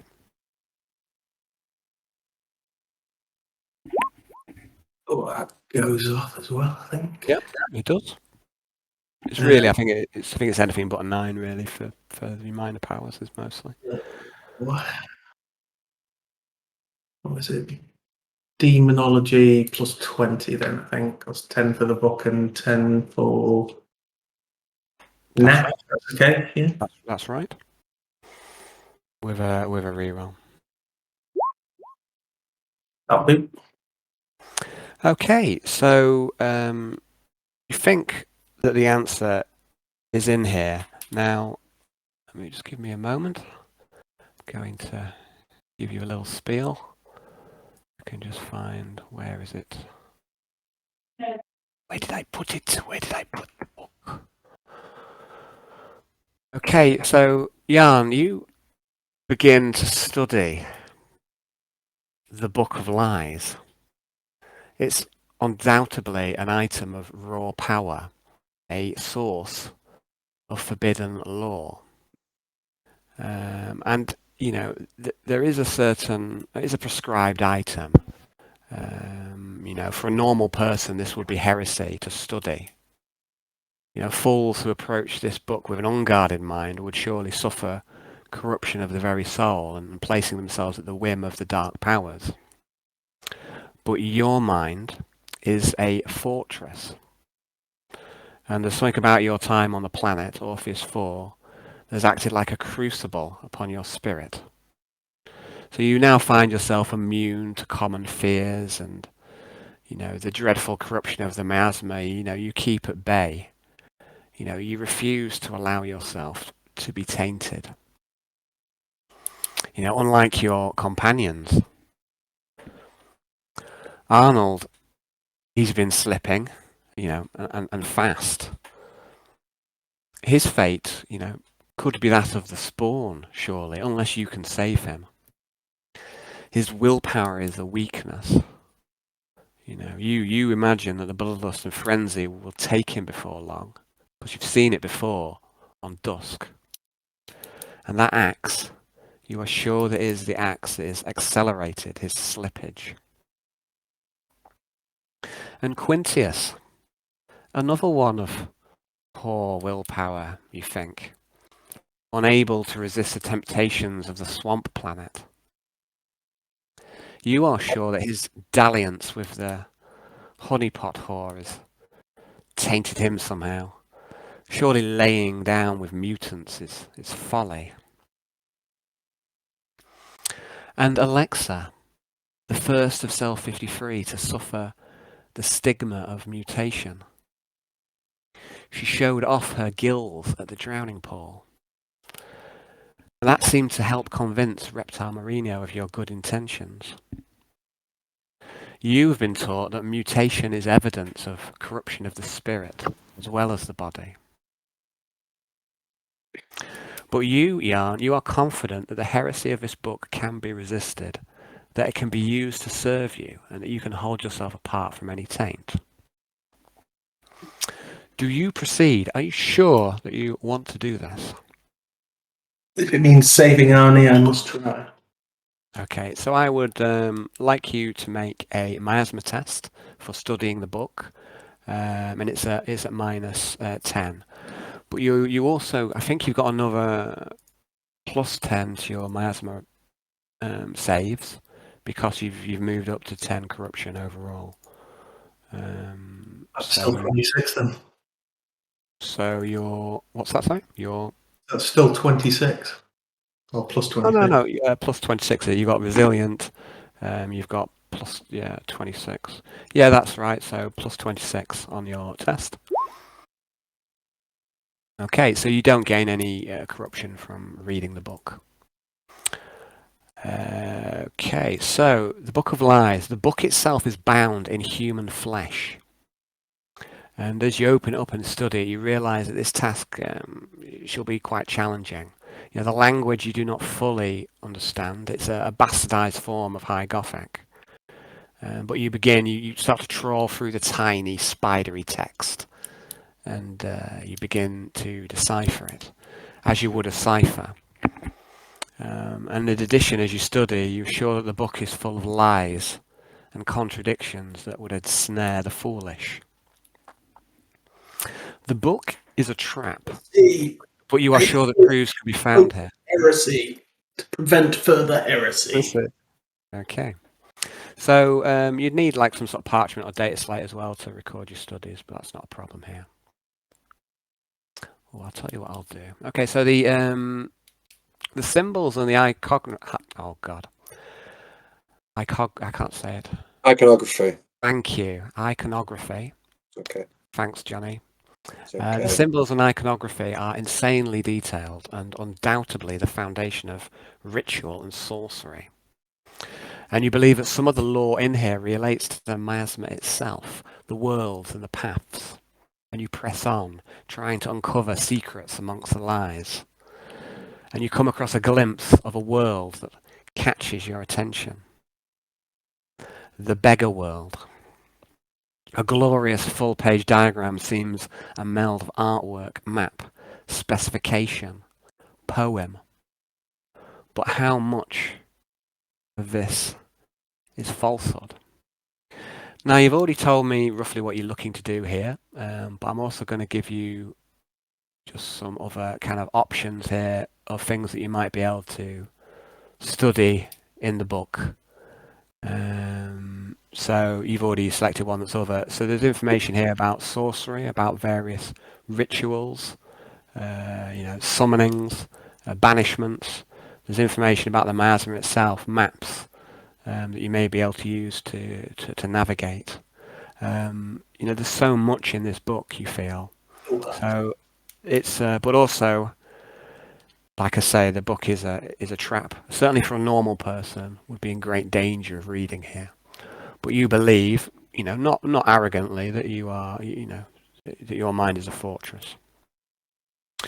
So you start to read through the book to try and determine, how Arnold can be extracted from the axe, and this will take some time. So while you're doing this, Quintius turns up. Quintius, you arrive in the library. Okay. Do I see Jan? You see Jan, and you see he's got the book. There's no one else here. You see he's got the book. You recognise the book. It was taken from Reptile. You instinctivly know that it's what you would consider a prescribed item. I'm going to head over to Jan, and when I get there, I'm going to purposefully shield my eyes from the book. You're wise to do so. I'm going to go, Jan, my dear boy. Thank you for meeting me. Hey, Quintius, man. I feel like I am failing Arnold. I don't really know what I'm doing. It seemed easier for me to hubris to think that I could so easily save him from one of the darkest powers known to humanity. Perhaps you're looking at it. Part of me believes that there's something about this book can assist me in finding some kind of ritual or way to bolster his willpower, so he must give up the axe willingly. This will not be an easy task. No, I imagine it's not. He's quite a willful chap when it comes to the axe. But that's why I wanted to meet you. I think you're being too hard on yourself, Jan. I don't think you should consider this a failure. You should consider this more of a challenge. Perhaps a test, a trial set by our beloved God Emperor on Holy Terror, hallowed be his name. I think I can maybe help, or at least try. I've already said a few words to him, but he's just so fucking... I mean, he's basically... It's an extension of his penis right now, that axe. He's obsessed with it. He can't stop swinging it, burying it in things. But it's despicable behavior. It really is. But what I'm going to try and help you, Jan. I'm going to try to appeal to his humanity. Honor is important to Arnold. I think I can use that to make him see a little bit more of sense. I'm going to tell him what I've seen. I'm going to tell him what became of my friends back home. And he's heading down a similar path, not the same path, but a similar one. And if that doesn't work, I have another idea. One of us spars with him, persuades him to use a weapon other than the axe, and then the other one steals the axe when he's not looking. I tell him to get the best result, he must give up the axe, will. Well, I mean, it's a bit of a Hail Mary, that one, I'll admit, but I think between us, with your knowledge of such things and your aura, I must say, have you done something with your hair? It looks fantastic. Between the two of us, I think we can get him to see a little sense. But perhaps we're being too hasty. Perhaps we need to take it gently. Softly, softly, catchy cat monkey. I agree, man. It's going to be a much more difficult prospect than I gave it credit for in the beginning. Right. Now, while I'm here, I mean, is there anything I can help with? I've spent a bit of time in this library. I just nothing to do with that bloody book you're looking at, but is there anything I can help you with here? I don't know, man. I'm looking through the book for any kind of guidance that I can find. I don't know if this is wise. This book is darkness personified. It's as bad as his axe, man. I know. I'm kind of getting that feeling, and I do find it a little strange that I am here talking to you about one friend with a dark, sinister axe, while you're reading a dark, sinister book. I'm going to go and see Alexa soon. I've got a feeling I'm going to find her with a dark, sinister screwdriver, or something like that. But anyway, no, that's an image. I shouldn't think about that. I shouldn't think about such things. Anyway, no. So, what I'm thinking is, read your book. See if there's anything you can learn. When you're ready to try whatever it is you're going to try, let me get in there and soften him up a little first. Speak to him as an equal, an everyday member of society, like me. Great, Quintius. We need to come at this from multiple angles. Exactly. Multiple vectors of attack, so to speak. Yes. Sounds like a plan.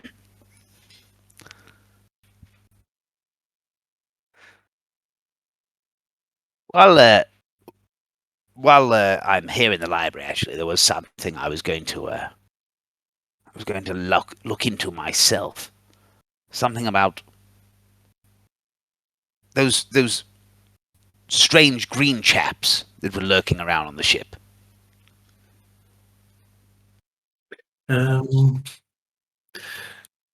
Does Jan know about orcs? I don't know if you got any sort of Xenos forbidden law. I don't think you do. No, I'm not sure if that's Nixius. I think that might be Nixius. He was a cold trader, wasn't he? With kind of... Law Xenos. Oh well, I don't know. I think does humanity know about orcs in general? It's not common. I mean, in general, like common knowledge of Xenos, and it's kind of kept. It's all forbidden, quiet. isn't it? Yeah, it's kind of kept quiet because normal people don't really need to know just how much danger the Imperium is in. I mean, as Imperial acolytes, Inquisitorial acolytes, I should say, you'll have a greater kind of basic knowledge of some of the threats out there. But if you want any sort of detailed knowledge on orcs, the skill you need really is Forbidden Law Xenos. But there is, like I say, these cogitators and libraries here.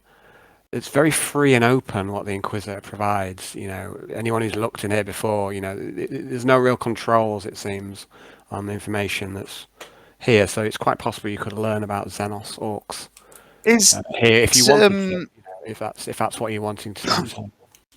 Is everything in the library hard copy? Well, no, you just said some of it's on. It's a mixture. It's a mixture Yeah. of digital and physical. I mean, I don't know if I'd know this, but is it possible to, like, for example, if you found digital stuff on a cogitator, to copy stuff to a data slate and take it away?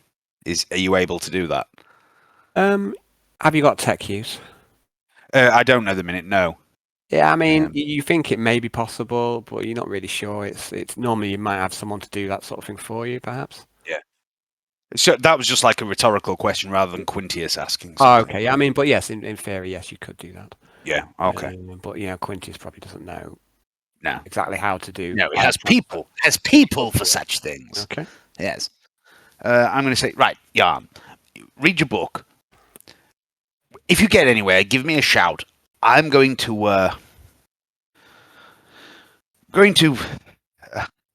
suppose the best word for it is suffer penance for something I did last night. But anyway, I'll be in the workshop if you need me. I'll see you in a bit. Roger that, Quintius, and maybe Nixius can help with your little green friend. Maybe Nixius can what? Sorry. Help with your little green friend problem. Yes. That's the heresy. That's the heresy. That's the heresy alarm. Is it a Heresy chicken? detected. Do I hear a chicken? A siren comes out across the ship.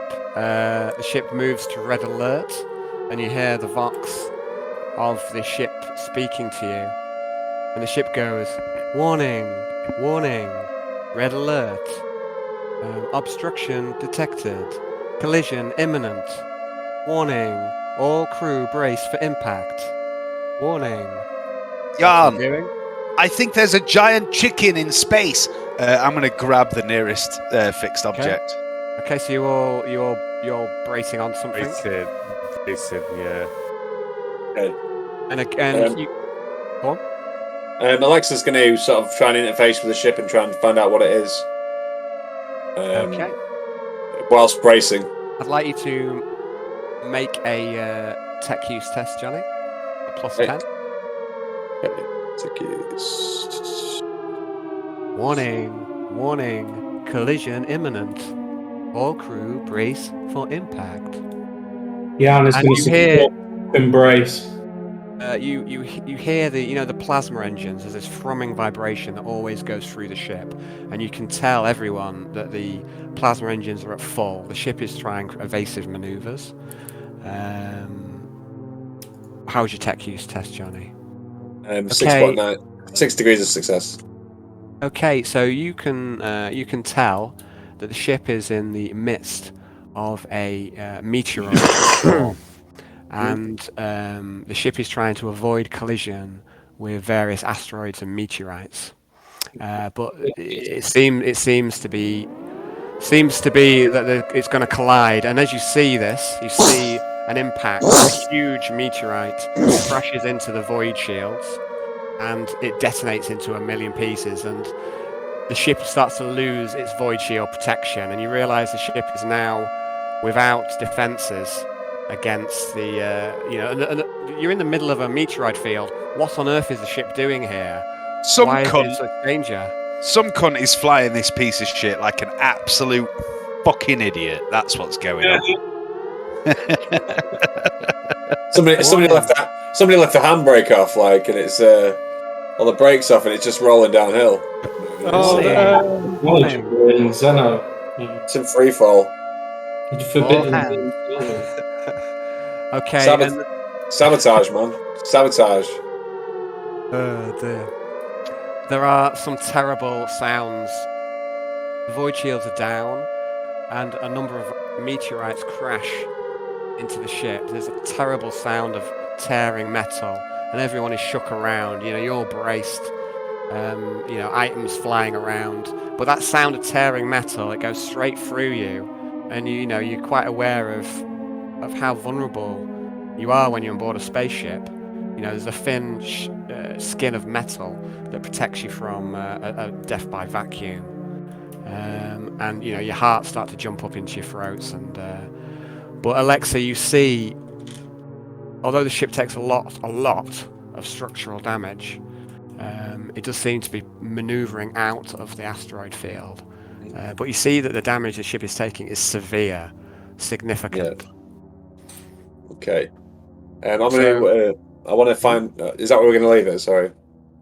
I mean, I wasn't planning on stopping. I was planning on going on to 11. Sorry, but if you want to have it, I mean, are you wanting to get off because of? I know you've got work. I mean, we could leave it there if that's what you want. I've got no issue with finishing now.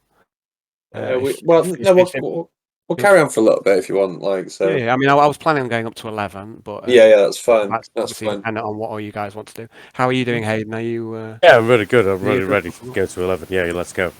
Cool. Okay. So the red alert passes. The ship moves to safety, and then Alexa, you see that the. Oh, excuse me. Sorry, guys. Gonna have to.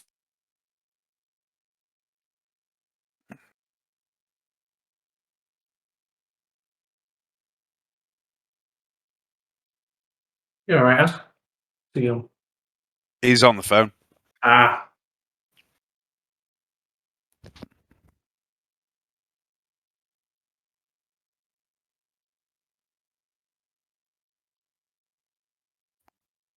I'm sorry with my axe, but I've had to play it in character. It makes perfect sense. It does make sense. Absolute perfect sense.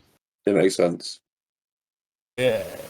I quite enjoyed deciding to murder the servitor for touching it.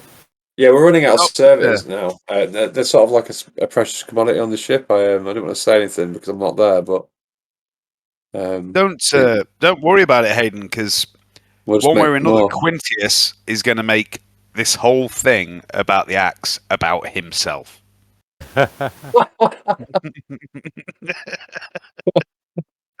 If you would but lend me the axe. Oh no! Don't give Quintius the axe. That would be fucking horrific. Yeah, that'd be cool. Like, it'd be just stood there trying to pull it. Wow. Okay, I'm back. James, while I remember, are you all right to bring those Malifaux models Yes. tomorrow? Because I was going to use them. Yeah. My brother said you was going to sort him out a pigger pot. Is that right? Yeah. Good point. Yeah. Would you be able to bring that as well?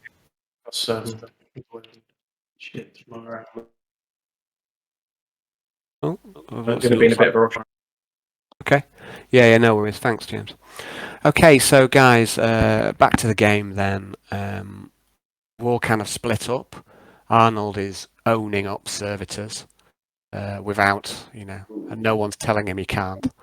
Alexa, you're designing your machine gun. And you worked your way through that, so you've completed the design phase quite quickly. I will work out exactly how long it's going to take to do this work, and I'll probably do that after the game, Johnny, and work out exactly what's involved with this crafting. But if you want to work on the machine gun, that's fine, or you could start work on the sword and do design work on the sword. Yeah. But in the actual workshop itself, there's a flurry of activity. You see that the Technomancer is furious, and he comes up to the cogitator where you are, and he demands to be given access to the data port. Okay. I am going to, I'm just going to disconnect from it and acknowledged, and then just turn and go back to my station. Okay, so the Technomancer, he gets this update and sees what's happening, and he comes back over to you, and you see he's absolutely furious. Even though he's pretty much completely made of metal, and you can hardly see any signs of flesh. You can tell that he's just how angry he is, and there's a kind of quiet in the workshop as the other tech priests and the serfs. They look a little bit afraid. Yeah. So the Technomancer, he comes up and he speaks with you. Now, just give me a sec while I just find another sheet. I was finding interactions. I'm getting more and more Word documents. It's getting out of hand. What was you saying, Johnny? I always find these interactions with this guy exciting. Yeah, I mean, he's wrapped heavily in dark red robes and are stained with oil, and all that protrudes from the robes is fashioned cunningly from metal, pipes and carapace, lenses, grills, mechatendrites. His augmetics are a work of art. Yeah. And each piece has been lovingly crafted. And you can't really see a scrap of flesh anywhere. Xerxes is more machine than man by a considerable majority. And he comes up to you and he says, Alexa, report. And I'll just tell him what's happened, basically, and I'll just reel off the vectors and the maneuverings and the whatever the ship's done. I'll do that initial report, and then what percentage of the ship has been damaged and which sections have been damaged. Yeah, okay. So you start to do you start to go over the damage between the two of you, and you know that he's got a keen mind, a keen mechanical, a keen grasp of mechanics. And you go over things as well, and as you're assessing the damage, he goes, "It is worse than I thought. Look here." And he shows like several meteoroid strikes that have gone along the mass drivers. Yeah. And he says, "They are out of alignment. Our primary weapons are down, just when we need them most." Okay. I'm going to say, suggest finding spaceport. Suggest locating spaceport to complete repairs with greater haste. And he says, "Acknowledged, but these weapons are what's the word I'm looking for? Vital. Sorry, guys. It's I was about to say sorry. I struggle for words sometimes. He says that the weapons are the technology is not fully understood. And to repair the weapons will not be easy. Not just anyone can repair them. This type of technology is a closely guarded secret on Mars. Is what he says. And then he says Spinebreaker is out there hunting us. His agents are on board the ship. Mark my word. You must be wary of the other tech adepts. There must be traitors amongst us. And he scans, his servo skull scans the room as if he's trying to discover the mole. Okay. This is all the fault of Acolyte Nixius. His violation of the ship will not go unpunished. I vow it. Affirmative. I'm just going to accessing crew records for adepts, and I'm just going to start running a sweep of the crew, the background checks, whether required, and basically what the characters are like in terms of who would be the most easily corrupted.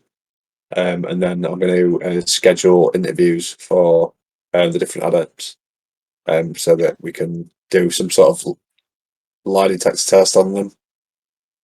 Okay. I'm going to use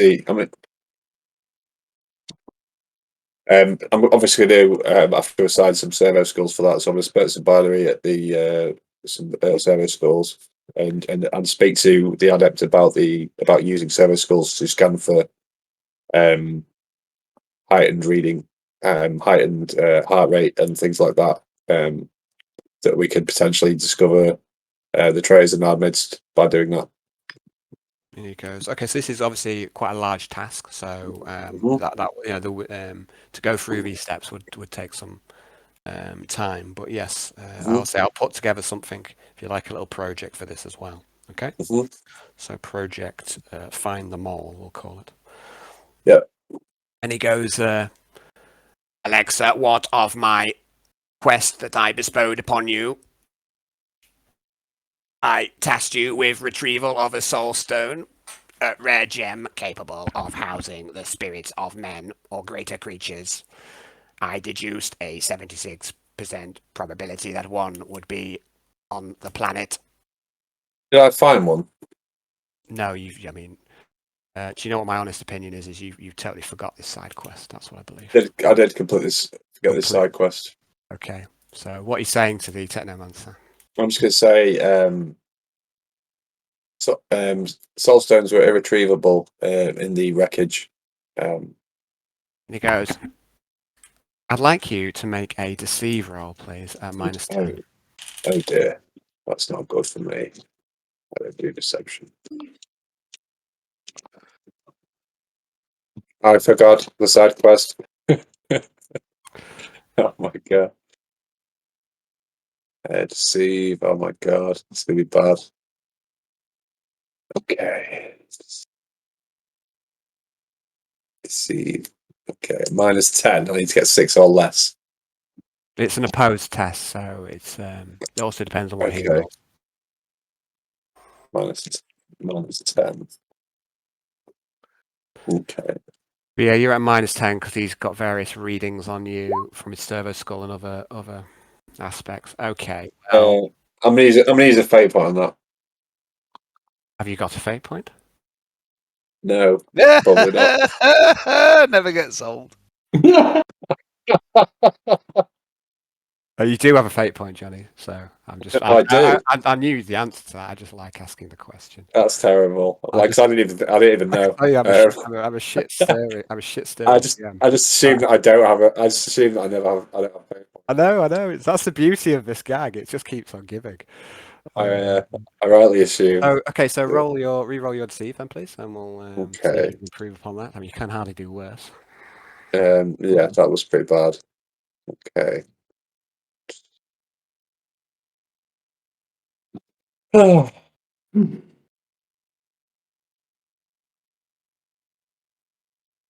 Right. Do it. Get a 1. Do it. Okay, the bad. technomancer bristles, and he goes, "You have forgotten my side quest. Do not attempt to deceive me. This ship is full of liars, and they are all more effective at it than you." Yeah. I calculate that 99.9% of people aboard the ship would be more effective than me. Yes, I did forget. And he goes, "Acknowledged. Gain me a soul stone, and I shall consider proposing you for entry into a fellowship of elites here on board the Malevolence. Do not speak of this. The ship has insisted you are to join, but I shall not advocate for you until you prove your worth to me." Affirmative. The Inquisitor has decreed that you are to be given freedom to pursue your own crafting goals. This is inefficient. The Inquisitor's decisions are increasingly illogical. However, I obey. It is illogical to question the Inquisitor. I'm just going to say that. He also decrees you are to be assigned a team to support you.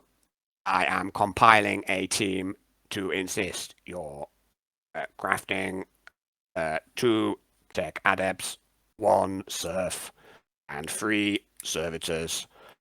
You shall also have access to the server schools within the workshop. Clients requesting Bodo. Acknowledged. I will not be able to assist you. I have my mechadendrites full with the ship repairs required. Have you seen this extent of damage? It is shameful. It is shocking. I calculate it will take. How long will it take? You calculate it'll take a very long time. I calculate it will take a very long time to complete these processes. Conversation terminated. And And then Technomancer then starts to walk off. Alexa, so part of Alexa thinks motion chips. It feels like that was a little rude. Then she deactivates it because it's absolutely useless to her, and she needs to carry on working. Okay, so at this moment, Quintius arrives into the technical workshop, and that I think is where we shall leave it for tonight. Oh, unless you really want to do something? Sorry. I do please really, don't. Yeah, really want to do something. Yeah, go. No, please do. I'm going to walk in, whistling a little off key, like I do sometimes. And as I'm coming in, I'm pulling various things out of my pockets, rearranging the various objects I have on me. I forgot about that. I'll put that little pouch back in my pocket, pull various things out, take my hip flask out and go, Alexa, as promised, I am back and I am here to assist. Take the top off the hip flask and drink it. Okay. So, yeah, I think this, this is going to have an interesting effect. He drinks from the hip flask, and then it you manage to sedate yourself here. So you fall to the ground. So you, I think you just pass out. Is that what's going to happen? How much did you put in? You put in a little bit. So you just like go drowsy and just start like. I can't remember exactly what we said. Is it 1 drop does what? Like helps you sleep? I think 1 drop was to help me sleep, and 3 was not to be taken. Okay, so you just start nodding off. You know what I mean? As he nods off, I'm going to look at. There's probably going to be. I imagine there's some sort of shelving sections over here. I'm just going to command a servant to pop them up, to put them on, clear a space and put them on one of the shelves until he wakes up. Okay, so you basically got a servitor as support. Yeah, you know. So the alcohol and the sedative helps you.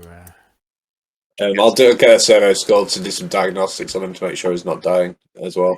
He's fine. He's just a bit tired. And a quick body had a body heavy scan. night. And a quick body scan for the archives as well. And then cross-reference that with the other things she's seen. She's obsessed. That's a fantastic bit of self-sabotage to finish the night off, Dave. Thank you very much. I haven't done any all night, so I had to do some, didn't I? Yeah, it's also. Yeah, that's cool. I say that little ruse earlier just didn't work at all, did it?